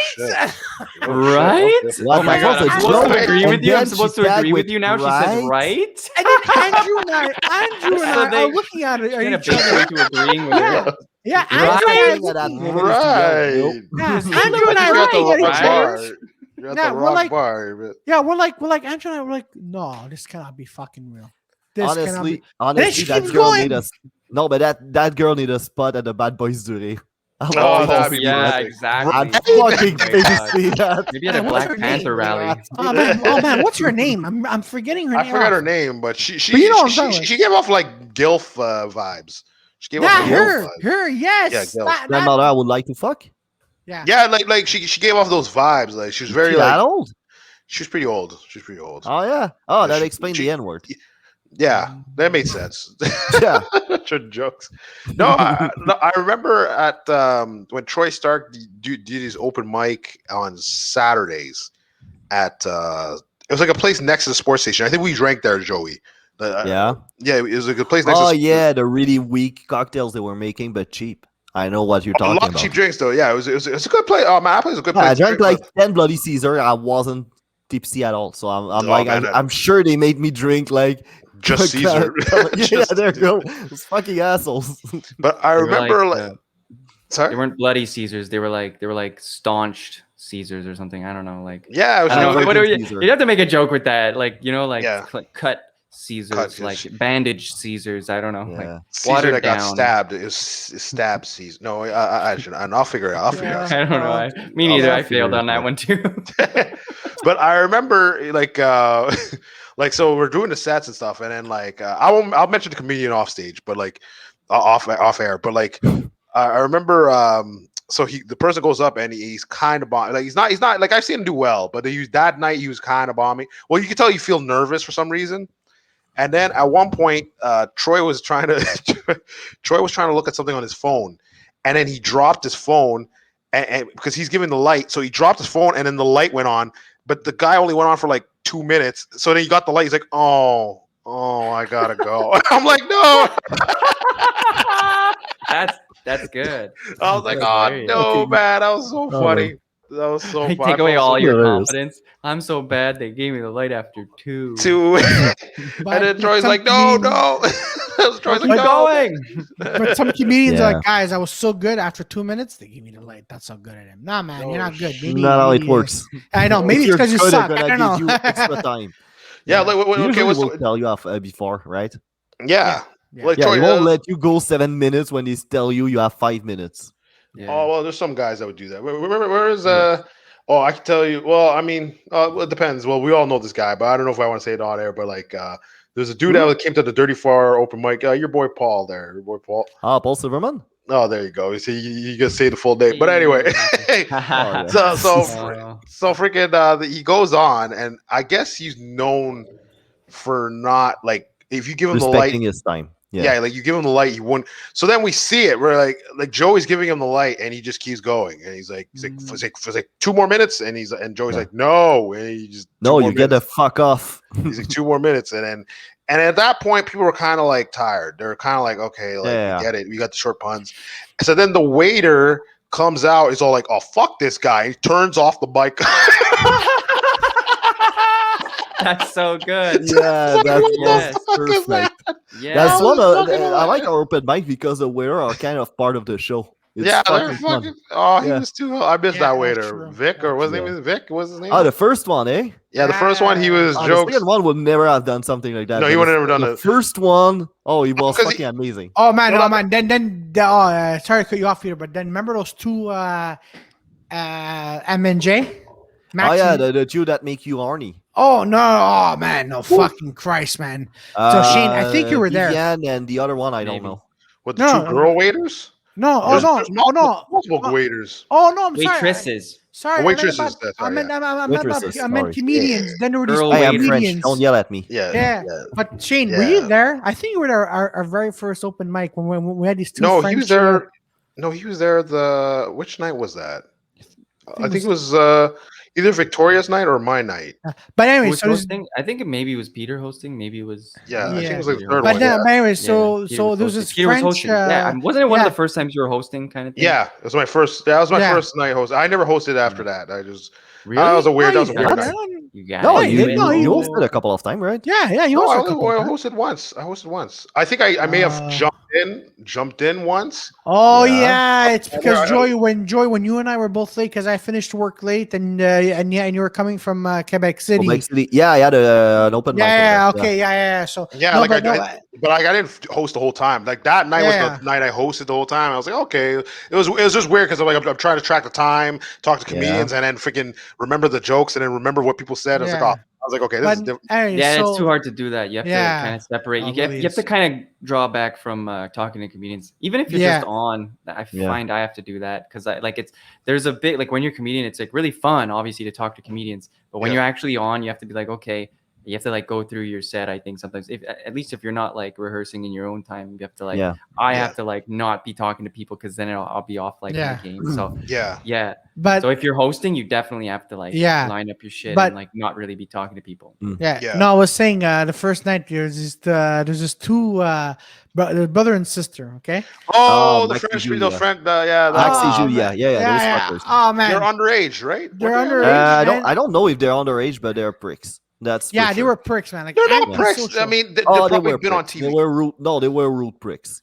No, but we didn't set it up. But like it depends. Like I don't know how big I don't know how big they're supposed to be or what. They're not, I just remember they're not at all. I can confirm it to you. They're not big at all. Yeah, they're not as close as they think they are. They're not that big. Yeah, but the thing is, they had the agent. The agent was there. So That's like, oh, is their mom? Okay, well then. Obviously. Because I remember so in my head I'm like, okay, fine, if that's their agent or whatever, and then they actually brought people because there's like a bunch of girls in front, but I'm like, yeah, something's up with these girls, and then I'm like, oh fuck, I think they're underage. That's why they're not drinking. Like I'm like, oh fuck, I think they're all like, oh, what the hell's going on here, man? But I remember, kids. Like pretty much high school kids. But I'm like, I could tell like the mom. Yeah, but I could tell, like, okay, the way we set up the show, I was like, okay, if the mom's gonna come in and she's kind of agent, for me, I would have set it up. If I'd known, I think I knew halfway. I was like, I would have set it up like, okay, here's your thing. I asked the bar 2 mics. What more do you want me to tell them? Like, I asked for 2 mics, and they gave me 1 mic. Yeah, they're very lazy with them. Like that's one thing I like about setting up other shows. Is like, man, you could tell like, the building, like they'll let you do whatever you want, but they won't really help you with whatever you want, man. Like, they're funny. No, but I feel like you have to like kind of know the management so that you can like, pick things up and move things around. Like, go get the mics yourself. And if they're okay with that, you have to make sure they're okay with that so that you can. Well, yeah, that's why take things into your own. Yeah, that's why the new place, like they Saturdays ago, we went there and they showed us around. They showed us where the equipment is. They were basically like, if you need anything, I'm like, all right, so that's it. No, but some other places they're like, all right, so here's a sound system, here's a mic, go fuck yourself. But I think what we're gonna do for the air spot, we're just gonna plug the mic into the speaker directly, like they told us.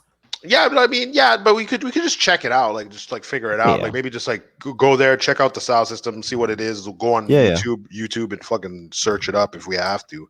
Yeah. Well, we already scheduled to go there like 2 weeks before the show. Yeah. So at least we can see how it's done. We can fuck around a little bit with the console and everything.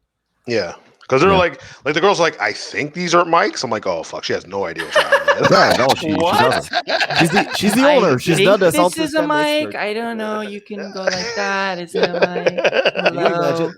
Can you imagine that level of cluelessness in porn? Like, I think it's a dick, but you know. I think it's a dick, but can I talk into it? La la la la. I don't know. Nothing's happened, and no, you gotta get closer. Yeah, you gotta get closer. It's a breathalyzer test. Open your mouth, blow into it. Yeah, how much have you had to drink? All right. Told me to suck his popsicle, but it's kind of salty. I don't understand. Tastes like fish. I don't know why. I'm not gonna ask. You know. Why does the penis taste like? Anyway, I don't know. Peter, why are you questioning stupidity? Well, I don't know whether you you put your penis in fucking tuna cans. Like, what the fuck? Why smell like fish? Peter, God damn it. Listen, man, but Peter, there's other stuff that like smell like fish. Yeah. Like a penis? Not a penis. You never know. You never know. Some of them uncircumcised ones, apparently, they can Maybe he fucked a trout before coming on. I don't know. Oh shit, man! God, you know what? You know what's the Shane? I remember in high school, I told him like a couple episodes back, where there was a girl. I remember my buddies introduced her, and they said, and this is her name for legit the whole 5 years in high school. They were like, "Oh, Peter, her name is Trout," and I'm like, "What?" Like, and that's how we do our own parties or whatever. Be like, "Hey, Trout, what's up?" She's like, "Hey, what up?" And I remember that day, I was like, they introduced her. Like, I'm like, why do you call her Trout? And he's like, "Yeah, she smelled bad one day." She's like, "Yeah, it was pretty bad." I was like, "What was it? Why would you agree to this?" Wow. Yeah. She's like, guys, my name is Trout. Jesus Christ. It's actually Trinity, but they call me Trout. They flocked They miss one shower and they never let it go. These goddamn bastards, I say. I don't know why. Oh, that's crazy. At least she took that. I was like, shit, man. I was like, fuck. Nowadays, oh man, dude, everyone been reprimanded for that.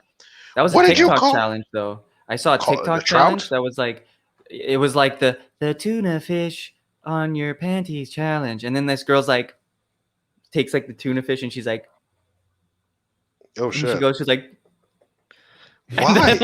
And then she's like, okay, we're doing this challenge with her boyfriend. We're doing this challenge, blah blah blah, and it's like we have to do like the standing up 69. And she literally goes in front of her camera, jumps up with her legs on her boyfriend's like face, and he's like, oh, yo, you gotta go take a shower. He throws her down on the floor. Boom, she hits the carpet. I was like, oh no, her back. Like, that's what you do. That's what happens when you do dumb like challenges. Where do these challenges, like TikTok challenges? Challenge come from? Yeah, in my head right there, I'm like, shit. Imagine the parents seeing that, like, oh god damn, man. Like, can you imagine? Can you imagine? You open the door on this, like the girl getting dropped on the floor and the guy naked. Like, what? What the fuck? The dad's like, good job. You didn't fuck my daughter, man. But now she quit thinking because of you, so I'm gonna kill you anyway. Oh man, that's man, I fucked her instead. Shit, man. Wow. God, damn, that's crazy. That's crazy. So Shaine, so guys, we're gonna end it here. We're gonna end it here. Jesus, we're gonna end it here. In such a hurry. I'm not hurrying. I'm just saying normal. We're gonna end it here. You know, because we're gonna end it here. Well, Shaine's probably got more stuff to talk about. Shaine. Yeah, there are more things you want to talk about. I don't know. I'm on. What am I on? I'm on Sid's show, July 14th. I'm on at the Comedy Nest August 11th. Nice. I'm looking for more shows to be on. Other than that, I guess I could tell you I'm actually, because I'm also doing like acting and stuff now. I literally did like my first audition outside of school. Nice. For like the short film. Nice. And they booked me for the main role. So I nailed the first audition I ever did, which is like, I don't like to brag, but I have to now that I do. That's like the first audition I ever did, nice. and I got it. So no, fuck it. We're not ending yet. Explain more about this. Go ahead, Fuck that. It's gonna be like this horror thing. I can't really say much about it. But it's like this horror kind of short. Nice. Are you the killer or are you a victim? He can't talk about it. Probably more don't like care. the victim, I think. But it's More of it's it. like I'm the main character. It's So- like this couple and I don't know Nice. things. to Which do with, okay, so little bit. the role you back in the days, I remember I was watching old, really old horror movie, and sometimes you would see corpse number 12. So is your character name, is it corpse number 12 or number 2 or number 3? Sure, No, corpse. my No, character. he's the main character. No, not at all. I'm the main character. Nice. Cool. The main role. Nice. Yeah. Yeah, And no, so- that's Oh, you're the cool. killer. Gonna Awesome. be- I don't know No. actually, because I haven't even gotten the script at this point. But we're starting to film around July 17th. I should get the Cool. script within the next week, and we're gonna Yeah. start rehearsing soon. So Nice. I'm excited for that. It's like it's gonna be a good experience, and it's not It- paid yet, but like Oh man, you do what you got to do, I man. know, It's exactly, like man. gonna be the good experience so that I can start. I'm still waiting for my answer for because I auditioned for a Transformers. play. Well, Oh, no, for a play, yeah, I okay. auditioned for a play, and then I messaged the guy, the writer and director, and he goes, "Oh, we're still going through auditions. You'll hear an answer soon." I'm like, "Hurry up, man! Come on, I'm getting a little bit impatient." I mean, Yeah. Yeah, I didn't but tell we him. call- I We don't have the same definition of soon, eh? yeah. Exactly. But we call Right. it. But we call it Shane. Oh, yeah, I just want to know more. Like, did you apply? It was like a film So- that's like. So like- this was literally advertised, and that's why I maybe Claudio, if you know different places that I can find like things like I kind of need to learn like where to Well, go I mean, for more auditions, actually- where to find out about these things. if Yeah, you well, haven't I mean, researched. there's a thing on Facebook called Casting Quarterlies, or what is it Casting called? Montreal. Yeah, No. that. Then on Facebook, there's a Oh, yeah. group called Montreal Casting. Yeah, Uh, Montreal Casting, okay. Yeah, and then it's just a Facebook group, but they're Yeah. like all like see the thing, right? So they're all like, oh, looking for union actors. I'm like, Yeah, but you know, non-union. but They're yeah, looking for non-union. They posted in my schools. It's called Domies. It's like people that have graduated from the Dawson Yeah. program and stuff. So Yeah. I saw it advertised there for this one, and I went. I auditioned. I got my my headshot, and I made up my acting resume basically, and Mhm. I guess they liked what I did. I basically just did a cold read of the script. There wasn't really much else. Okay. I'm pretty good at cold reading. So yeah. No, cold reading is tough because for me, I don't know about you, For but me, it's when I did easy. the If I play- have like a script in front of me, I read it perfectly. Like Oh, usually 9 yeah, times no, out of for 10. me, I could, but I have this impression, like for example, the play, right? Director is like, because he showed me, he made me read the scene that I'm going to be doing, and in my head, I'm like, okay, so it's a cold play, but sorry, a cold read, Cold and read, then yeah. he goes, all right, so do a cold, but in my head, I'm like, you know what? So if I just do it the way I usually do it, with no emotions, he's gonna say, man, that sucked, or he's gonna say, man, that was really good, right? So I always try to get the characters' ideas, character moments, even when I'm doing the cold read, because even though if Oh, yeah, it's a cold read, exactly.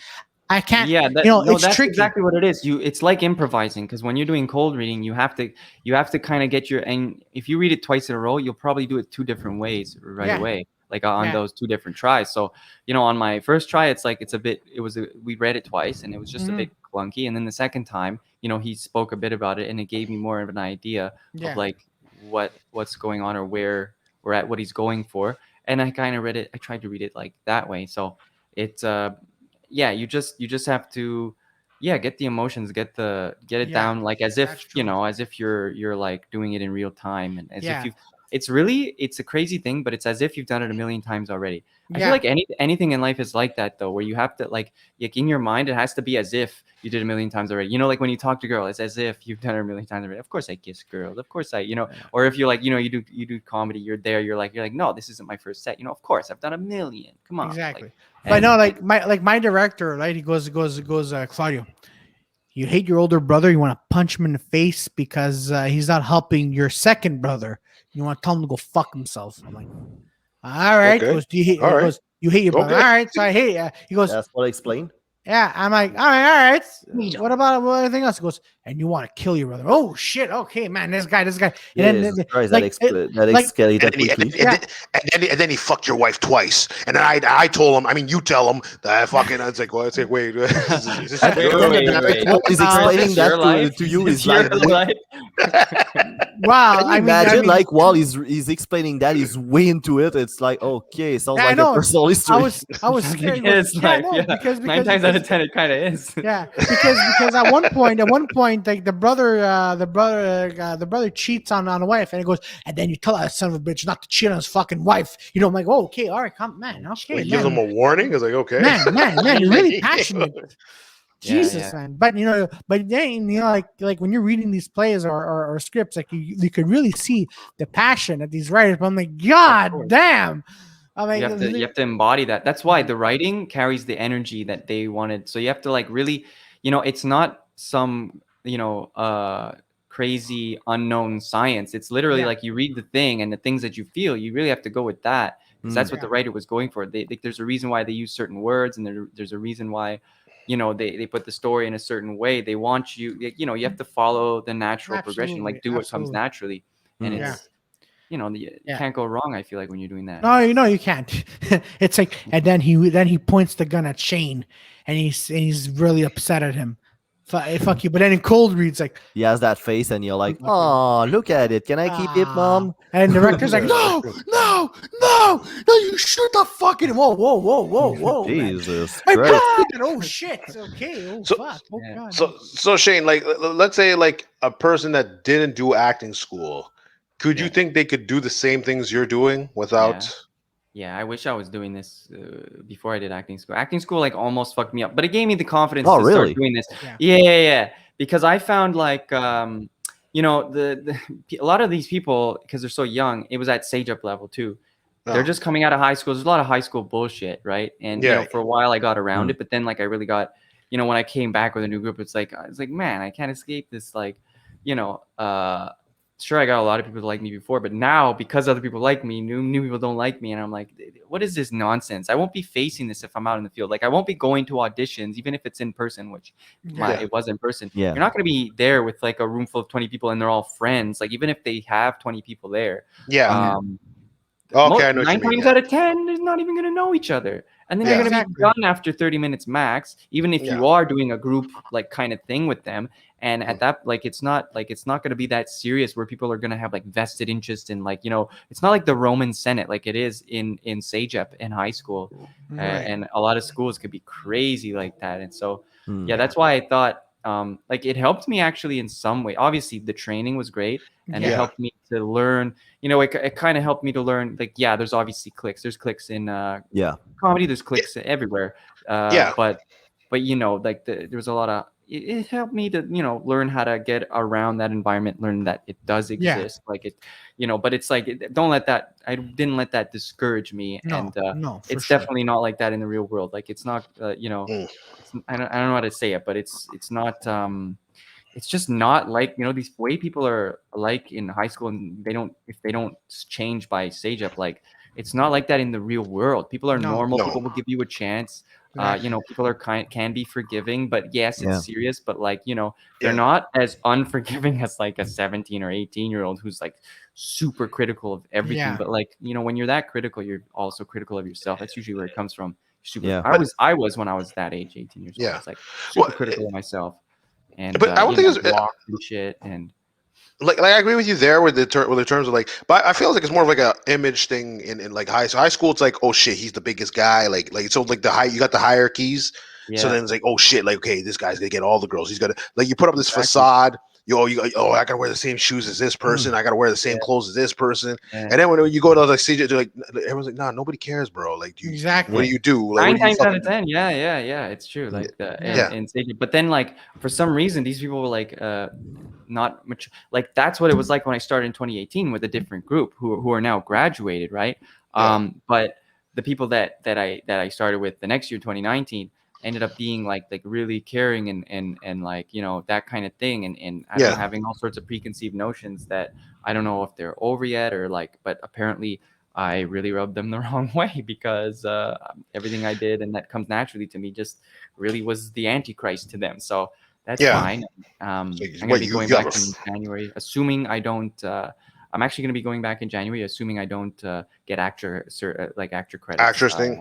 But I have a feeling that I'm going to get the actor credits before I go back in January. Yeah, but so I'm going to see if I Yeah, but here's the thing though, for actor like actor creds, this is where it's tough, right? Because you need to have like 15, 20 film sets, right?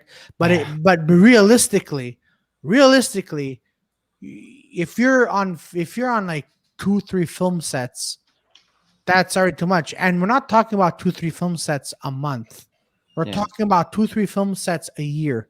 And you need by the end of the year, you need like at least 15 or 50 or 20 credits to consider actor, and that's really tough. I mean, besides Transformers, the last film I was in was in Fatherhood. Yeah. You were in Fatherhood. No, but you only see my back for like a few seconds. But no, that's the thing, right? Like everyone I'm talking to, oh yeah, I know I'm on this. I'm like, motherfucker, like, you guys are on film sets like 3 film sets a month. Yeah. And I'm like, I'm doing, and for me, this is a lot. Doing like 2 only this summer. Yeah. Apart from the play and apart from my other short film, like that's a lot. But I also count towards ACTRA theater and it does. It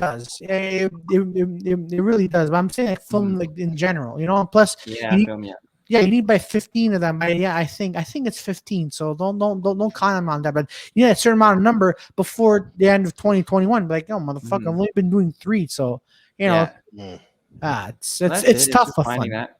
Yeah, what I'm focusing on is just getting an agent, putting things that I can put in a film demo reel so I can get an agent, and then voice demo reel also help me get an agent. And then, plus I do stand up, and like that's why I hope to be kind of versatile enough to be employed between all the things that I do, that I'll be able to find something.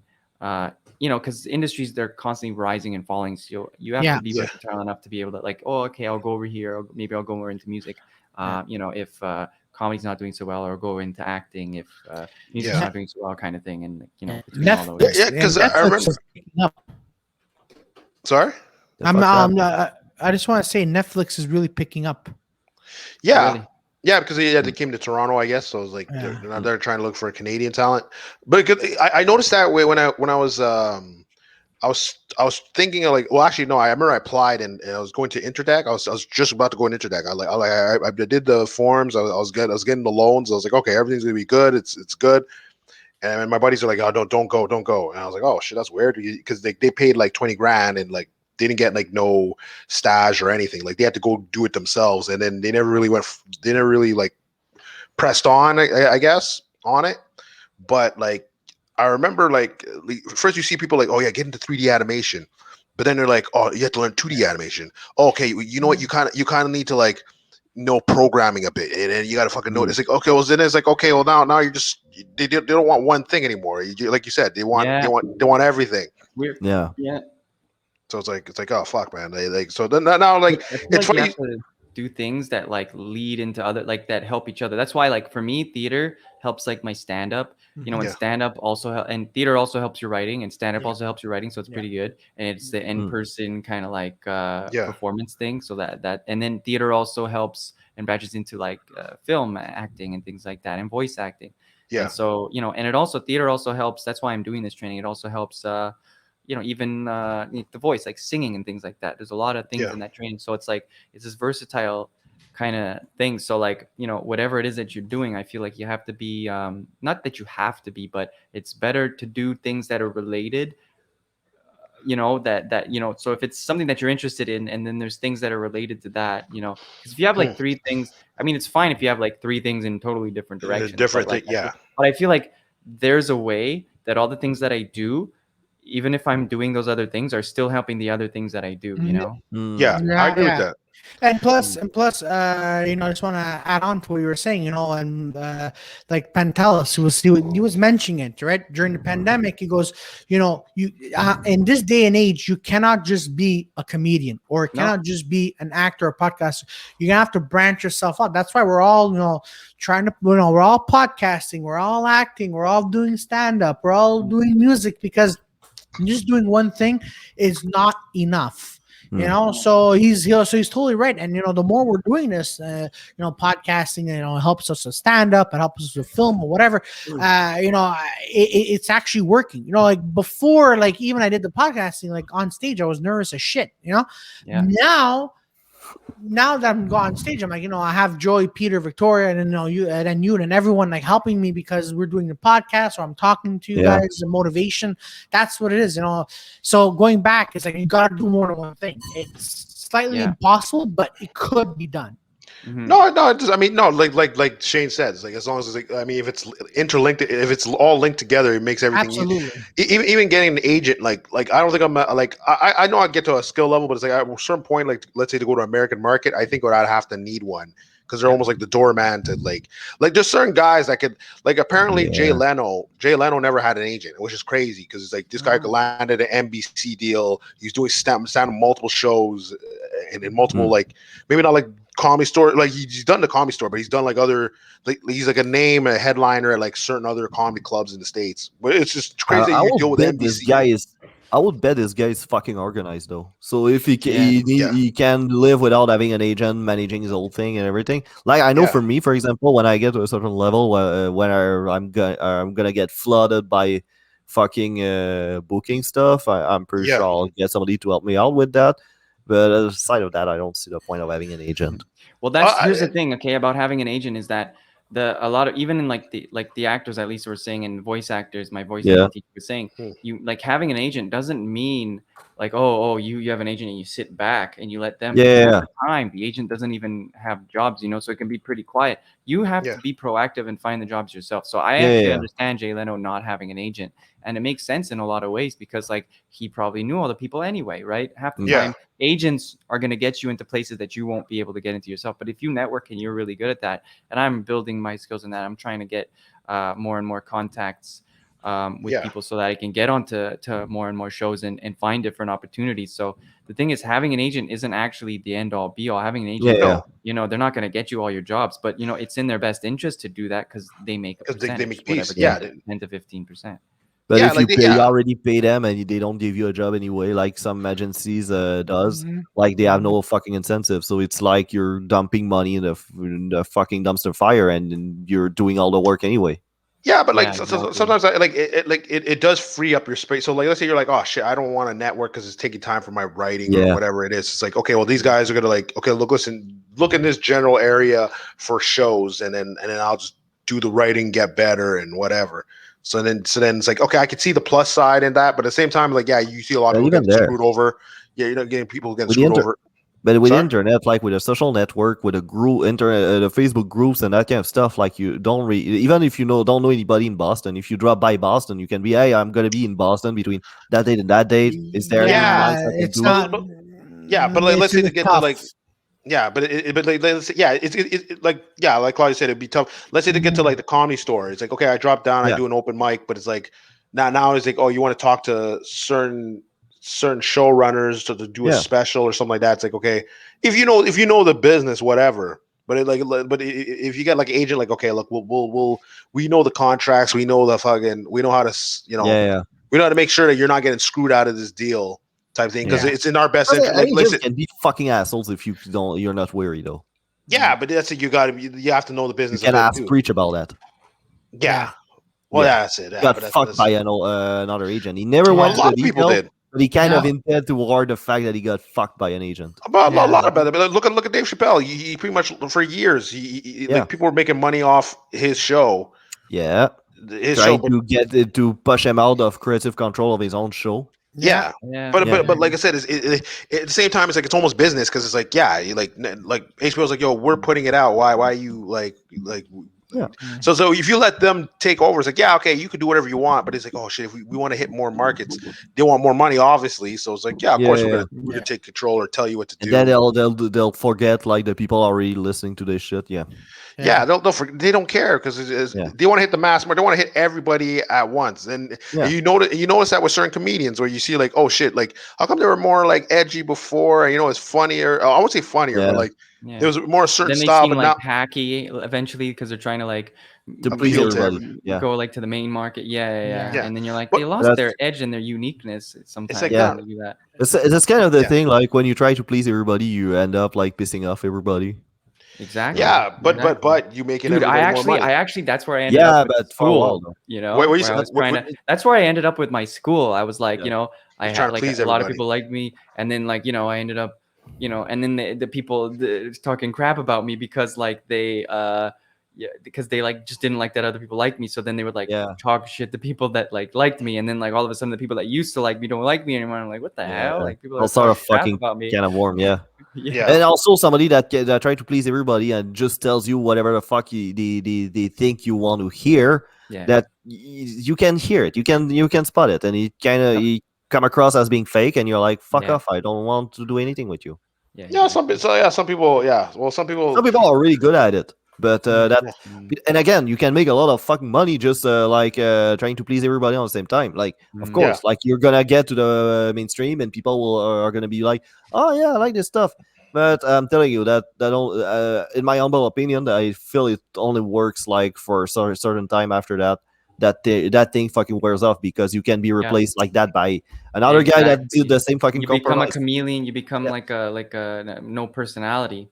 No flavor. Chameleon. Yeah, you're right. That's why I like Joey. Joey's always gonna talk his truth, and he's gonna try to be like himself no matter what. These are the things that I like about people on the Dirty Falls. That's what I like about Joey. I like Peter because Peter's just so damn cool. I like Claudio because I like hearing stories about his family all the time. I want to hear more stories about Claudio's family. It's always I have more coming up. Yeah, exactly. More coming up. You know why I like Victoria? I like Victoria because I feel like she can make really good muffins. I don't know why. Like, I don't know. Does she actually make that? I have no idea. You know what? I won't eat it though. You know what, Shaine?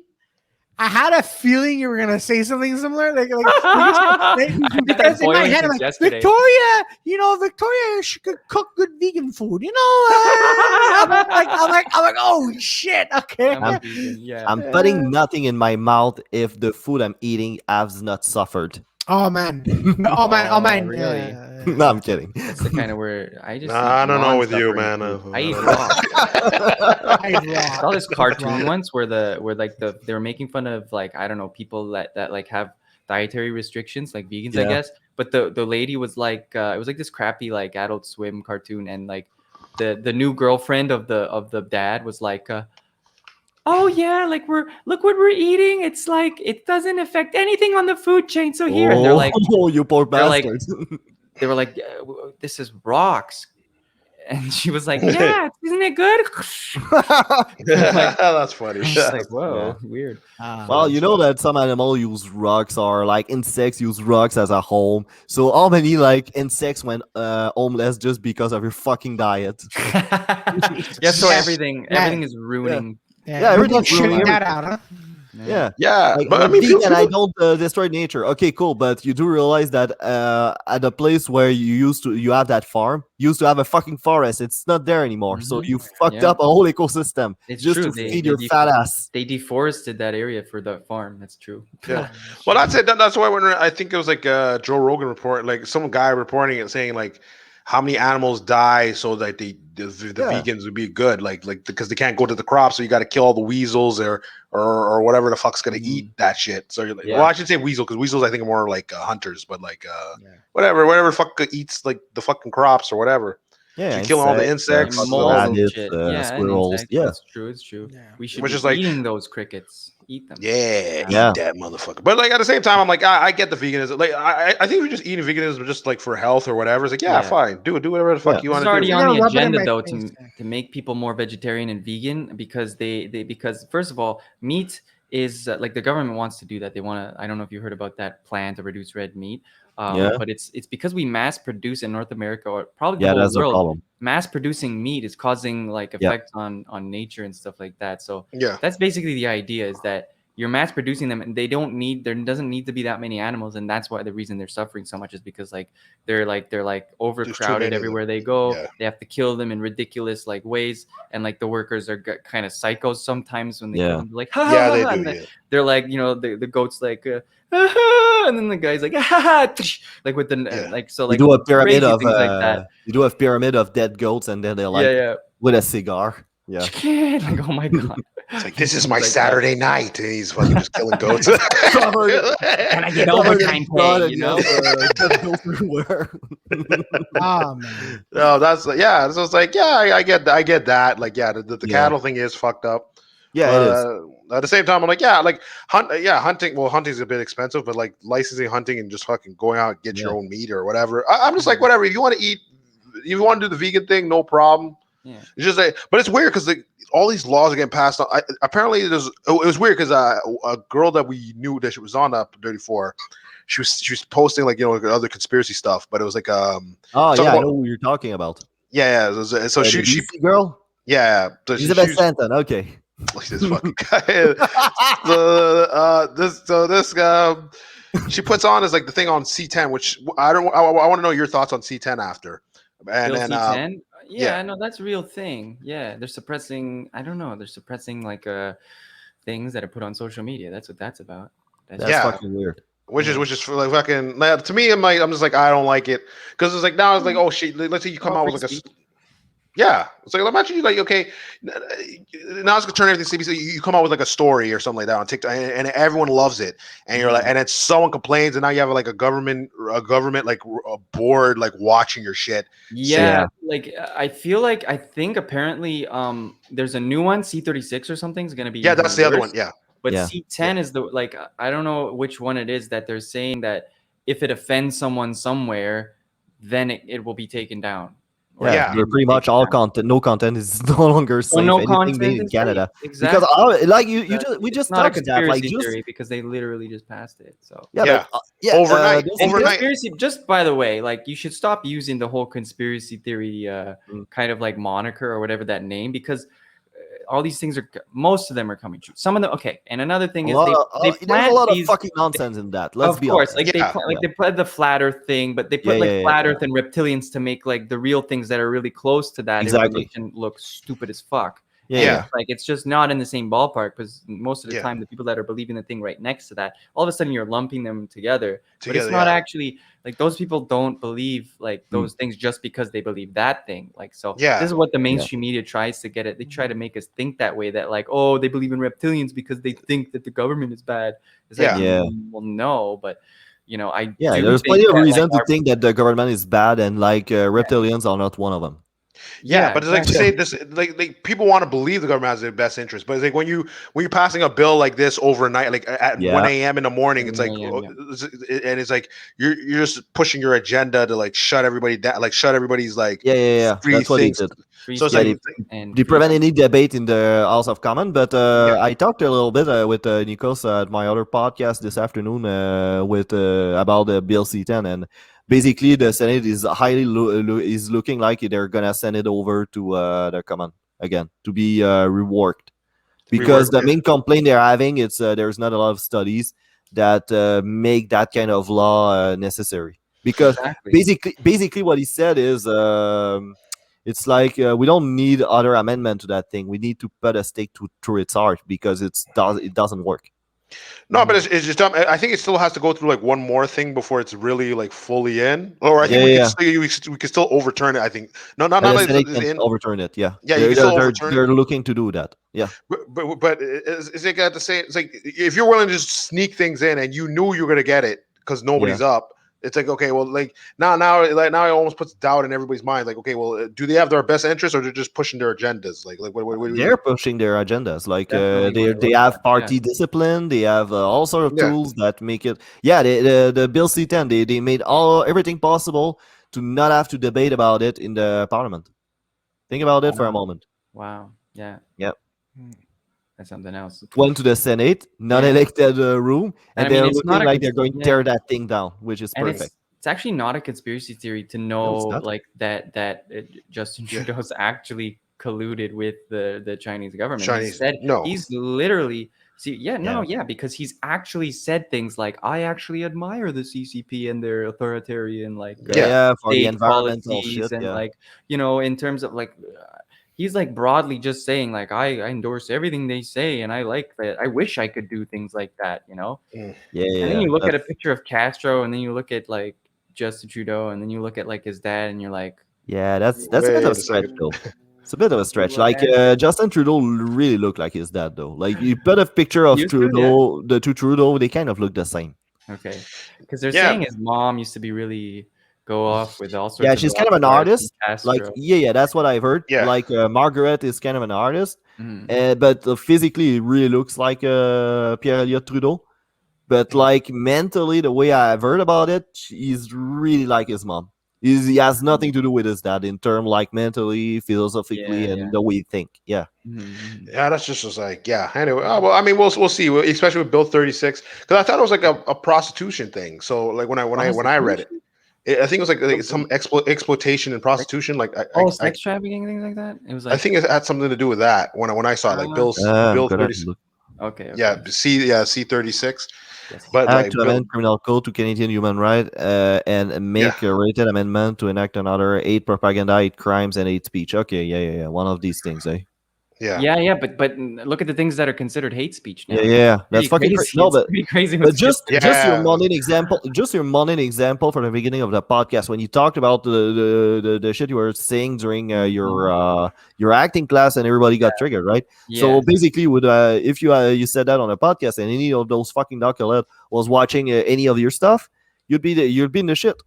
Yeah, that's just it. like I'm not actually in classes with them anymore, so that's why I'm like kind of saying that because happy, like, I'm happy for one thing. I'm back in comedy. I feel like way better. I did my first audition, like I actually got, it was like my first audition I did in the real world, and I got it, and so I'm like, okay, I was right about everything. Like life is not like this. They can't cancel me. They basically have.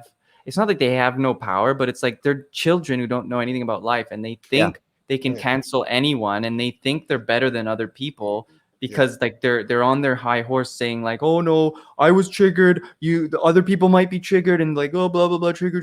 But it's like, okay, are we gonna like tell the truth now? Are we gonna say like, do you not want these? Which things do you not want to be talked about? Does that trigger you? You don't have to like tell your whole life story and experience, but you do have to like kind of, if you're gonna be in a place and you're gonna be like, please don't talk about sex, or please don't, like, people can talk about sex, and some people won't agree. Like, no, I want to talk about sex, like, this is crazy because please don't talk about drugs because like, you don't have to even say why, but like, if you like, these things are triggering to me and I've had experiences and blah, blah, blah, blah. But this is fucking crazy because when I was younger, the people that were really for censorship, that was a conservative, and they were the ones to say, no, you cannot talk about sex, you cannot talk about drug, you cannot talk about this, and that, because it's going to be not triggering, but that's gonna offend somebody, right? That was the right motto back in the 90s. Now the left, at least just a part of the left, these kinds of things. Really, they're acting like conservative.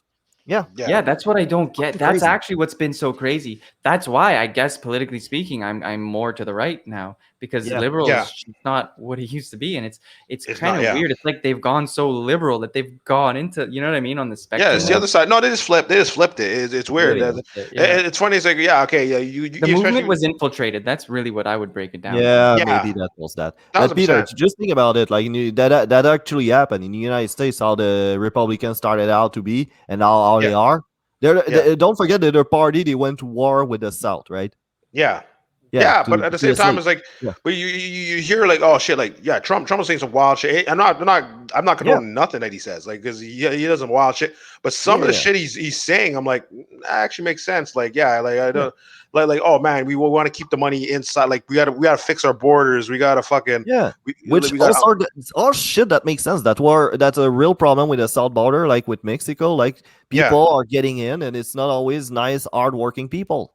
Some like the ones that are not, like the ones that are like doing their thing, whatever, you know what I mean? Like, I you shouldn't condone it, I guess, in those rule sets, but I'm like, yo, if you're just cleaning or working, just trying to, put food on the table, man, do what you do, man. Like, why am I gonna freaking? Because now you shouldn't even, like, you're not they're reprimanding them. It's like, but people hired them, so you're like, well, you're not going to reprimand them at all. Yeah, the white people that are hiring them, knowing full well that they're not going to complain if they get hurt at work or if they're getting mistreated because they don't want like people from border patrol to know about it, like modern day slavery. Yeah, that's basically what's happening with illegal immigrants right now. And I think there's an actual left perspective to try to be harder on illegal immigration. It's like when they get in, they're not protected by any labor law, so basically they're fucked. They're not protected by anything. Those people can also get kidnapped and sold into like literally like Little sex slavery or any human trafficking, exactly. like, you know, and those people like that put into containers and shipped off in the sea, which is And not, what the by the family's way, gonna do? patrolled like the air is. Yeah, the No. family, what is it gonna do? They're not gonna Coast go to the guards cops. aren't like, you know, the same, like they don't have that many coast guards and watching boats and stuff. Like, No, they don't. Oh no, people sneak in drugs all. I remember like there was I used to work in the airport, like in arrivals, and I remember custom agents be like, let's say like a new person on the job, and they'd be like, oh shit, like, you know, this person had like children toys, but it's like didn't have anything, but it smelled like vinegar, and they're like, oh, you fucking moron, it's heroin, and I'm like, oh, that's what it smells like. So in my head, I'm like, oh shit, this guy just went in with bags of fucking heroin, and no one fucking is like, yo, dude, that's fucking amazing. Like, what the fuck is that? Brilliant. How much money is this guy getting? It's like, holy crap. a lot. That's one of the most. There's the expensive old drugs. trick with coffee, right? You put your weed in a bag of coffee, so the dogs won't smell it. Yeah, they won't smell it. Yeah, that's. But they check. Usually, like if it's like flights from like Mexico or the islands or anything like that, or like certain places where they're known for it, like they stop the whole plane and they're like they check it on the runway, like they ain't fucking around. Yeah, of course. With that, but it's like I mean, but people still like. I remember when I was in Thailand, I was like, you straight seeing like white girls on like doing the, and you're like, what the fuck in Thailand? What the fuck, like Russian girls there? You're like, oh, dude, like, yo, someone's getting moved around, man. Like this is not. This is like glasses and a fur coat, you know. Yeah. Thailand. Definitely, like it's Alpha Blondie or whatever. Yeah, like you see that Atomic Blonde. Like you got someone looking like that, like. Yeah, you have like some people like that. Yeah, you see some people like they actually come there just for work. They're like, shit, it's easy money there. Because when I think about it, I was like, oh shit, some of the prostitutes there make more than the 9 to 5 people doing construction. Like they make like a ton of cash in comparison to like the work that's around. I've ever seen like a garbage man. I'm like, oh, I bet he's probably not even making as much money as this girl right here. This guy's like in sewage water, picking up fucking garbage bags, and it's like water dripping on his face. I'm like, but I remember I was telling the guy like, oh, watch out for the rat, and he's like, he's holding the garbage can. He's like, oh, and it's the fucking like sewage water all over. I'm like, never mind, man. Just do what you do, man. That's fucking crazy. Like, what the fuck is this? Man? All right, so Claudio, let's end this because that's been over 2 hours. That's great. Yeah, sure. I mean, if you guys want to keep going, but folks, just before we end it, all the links are down here. We do this, Saturday night with usually when guests can make it, but every Sunday night, 8:30, 34 main episode, and that's it. So don't forget to follow Shaine Adler, ladies and gentlemen. And 34 open mic is coming back at the end of July. And if you want to reach us, there's a links at the bottom. Have yourselves a good night. Yeah, and Shaine Entertainment Night on Instagram and Facebook, I guess. And I'm gonna be starting a couple of YouTube channels soon. Nice. We're gonna see how that goes. Yeah. Nice. Aside from everything else that I'm doing. Yeah. So I'm gonna be. Hey, by the way, tomorrow, don't forget, I'm gonna be doing a set at one of such Straight Outta Montreal shows. It's gonna be at Brass Doors at 8 p.m. Yeah. I'm gonna do a little 5e. So that's it. There we go. That's it. And I'll be at Melrose this Tuesday, and I'll be at the Comedy Nest. I have to hit up the other places, but I would be at the Comedy Nest. Gonna be at the Comedy Nest on the 14th. Let's do it. All right, guys, have yourselves a good night. Don't forget to like, share, and subscribe. And watch porn.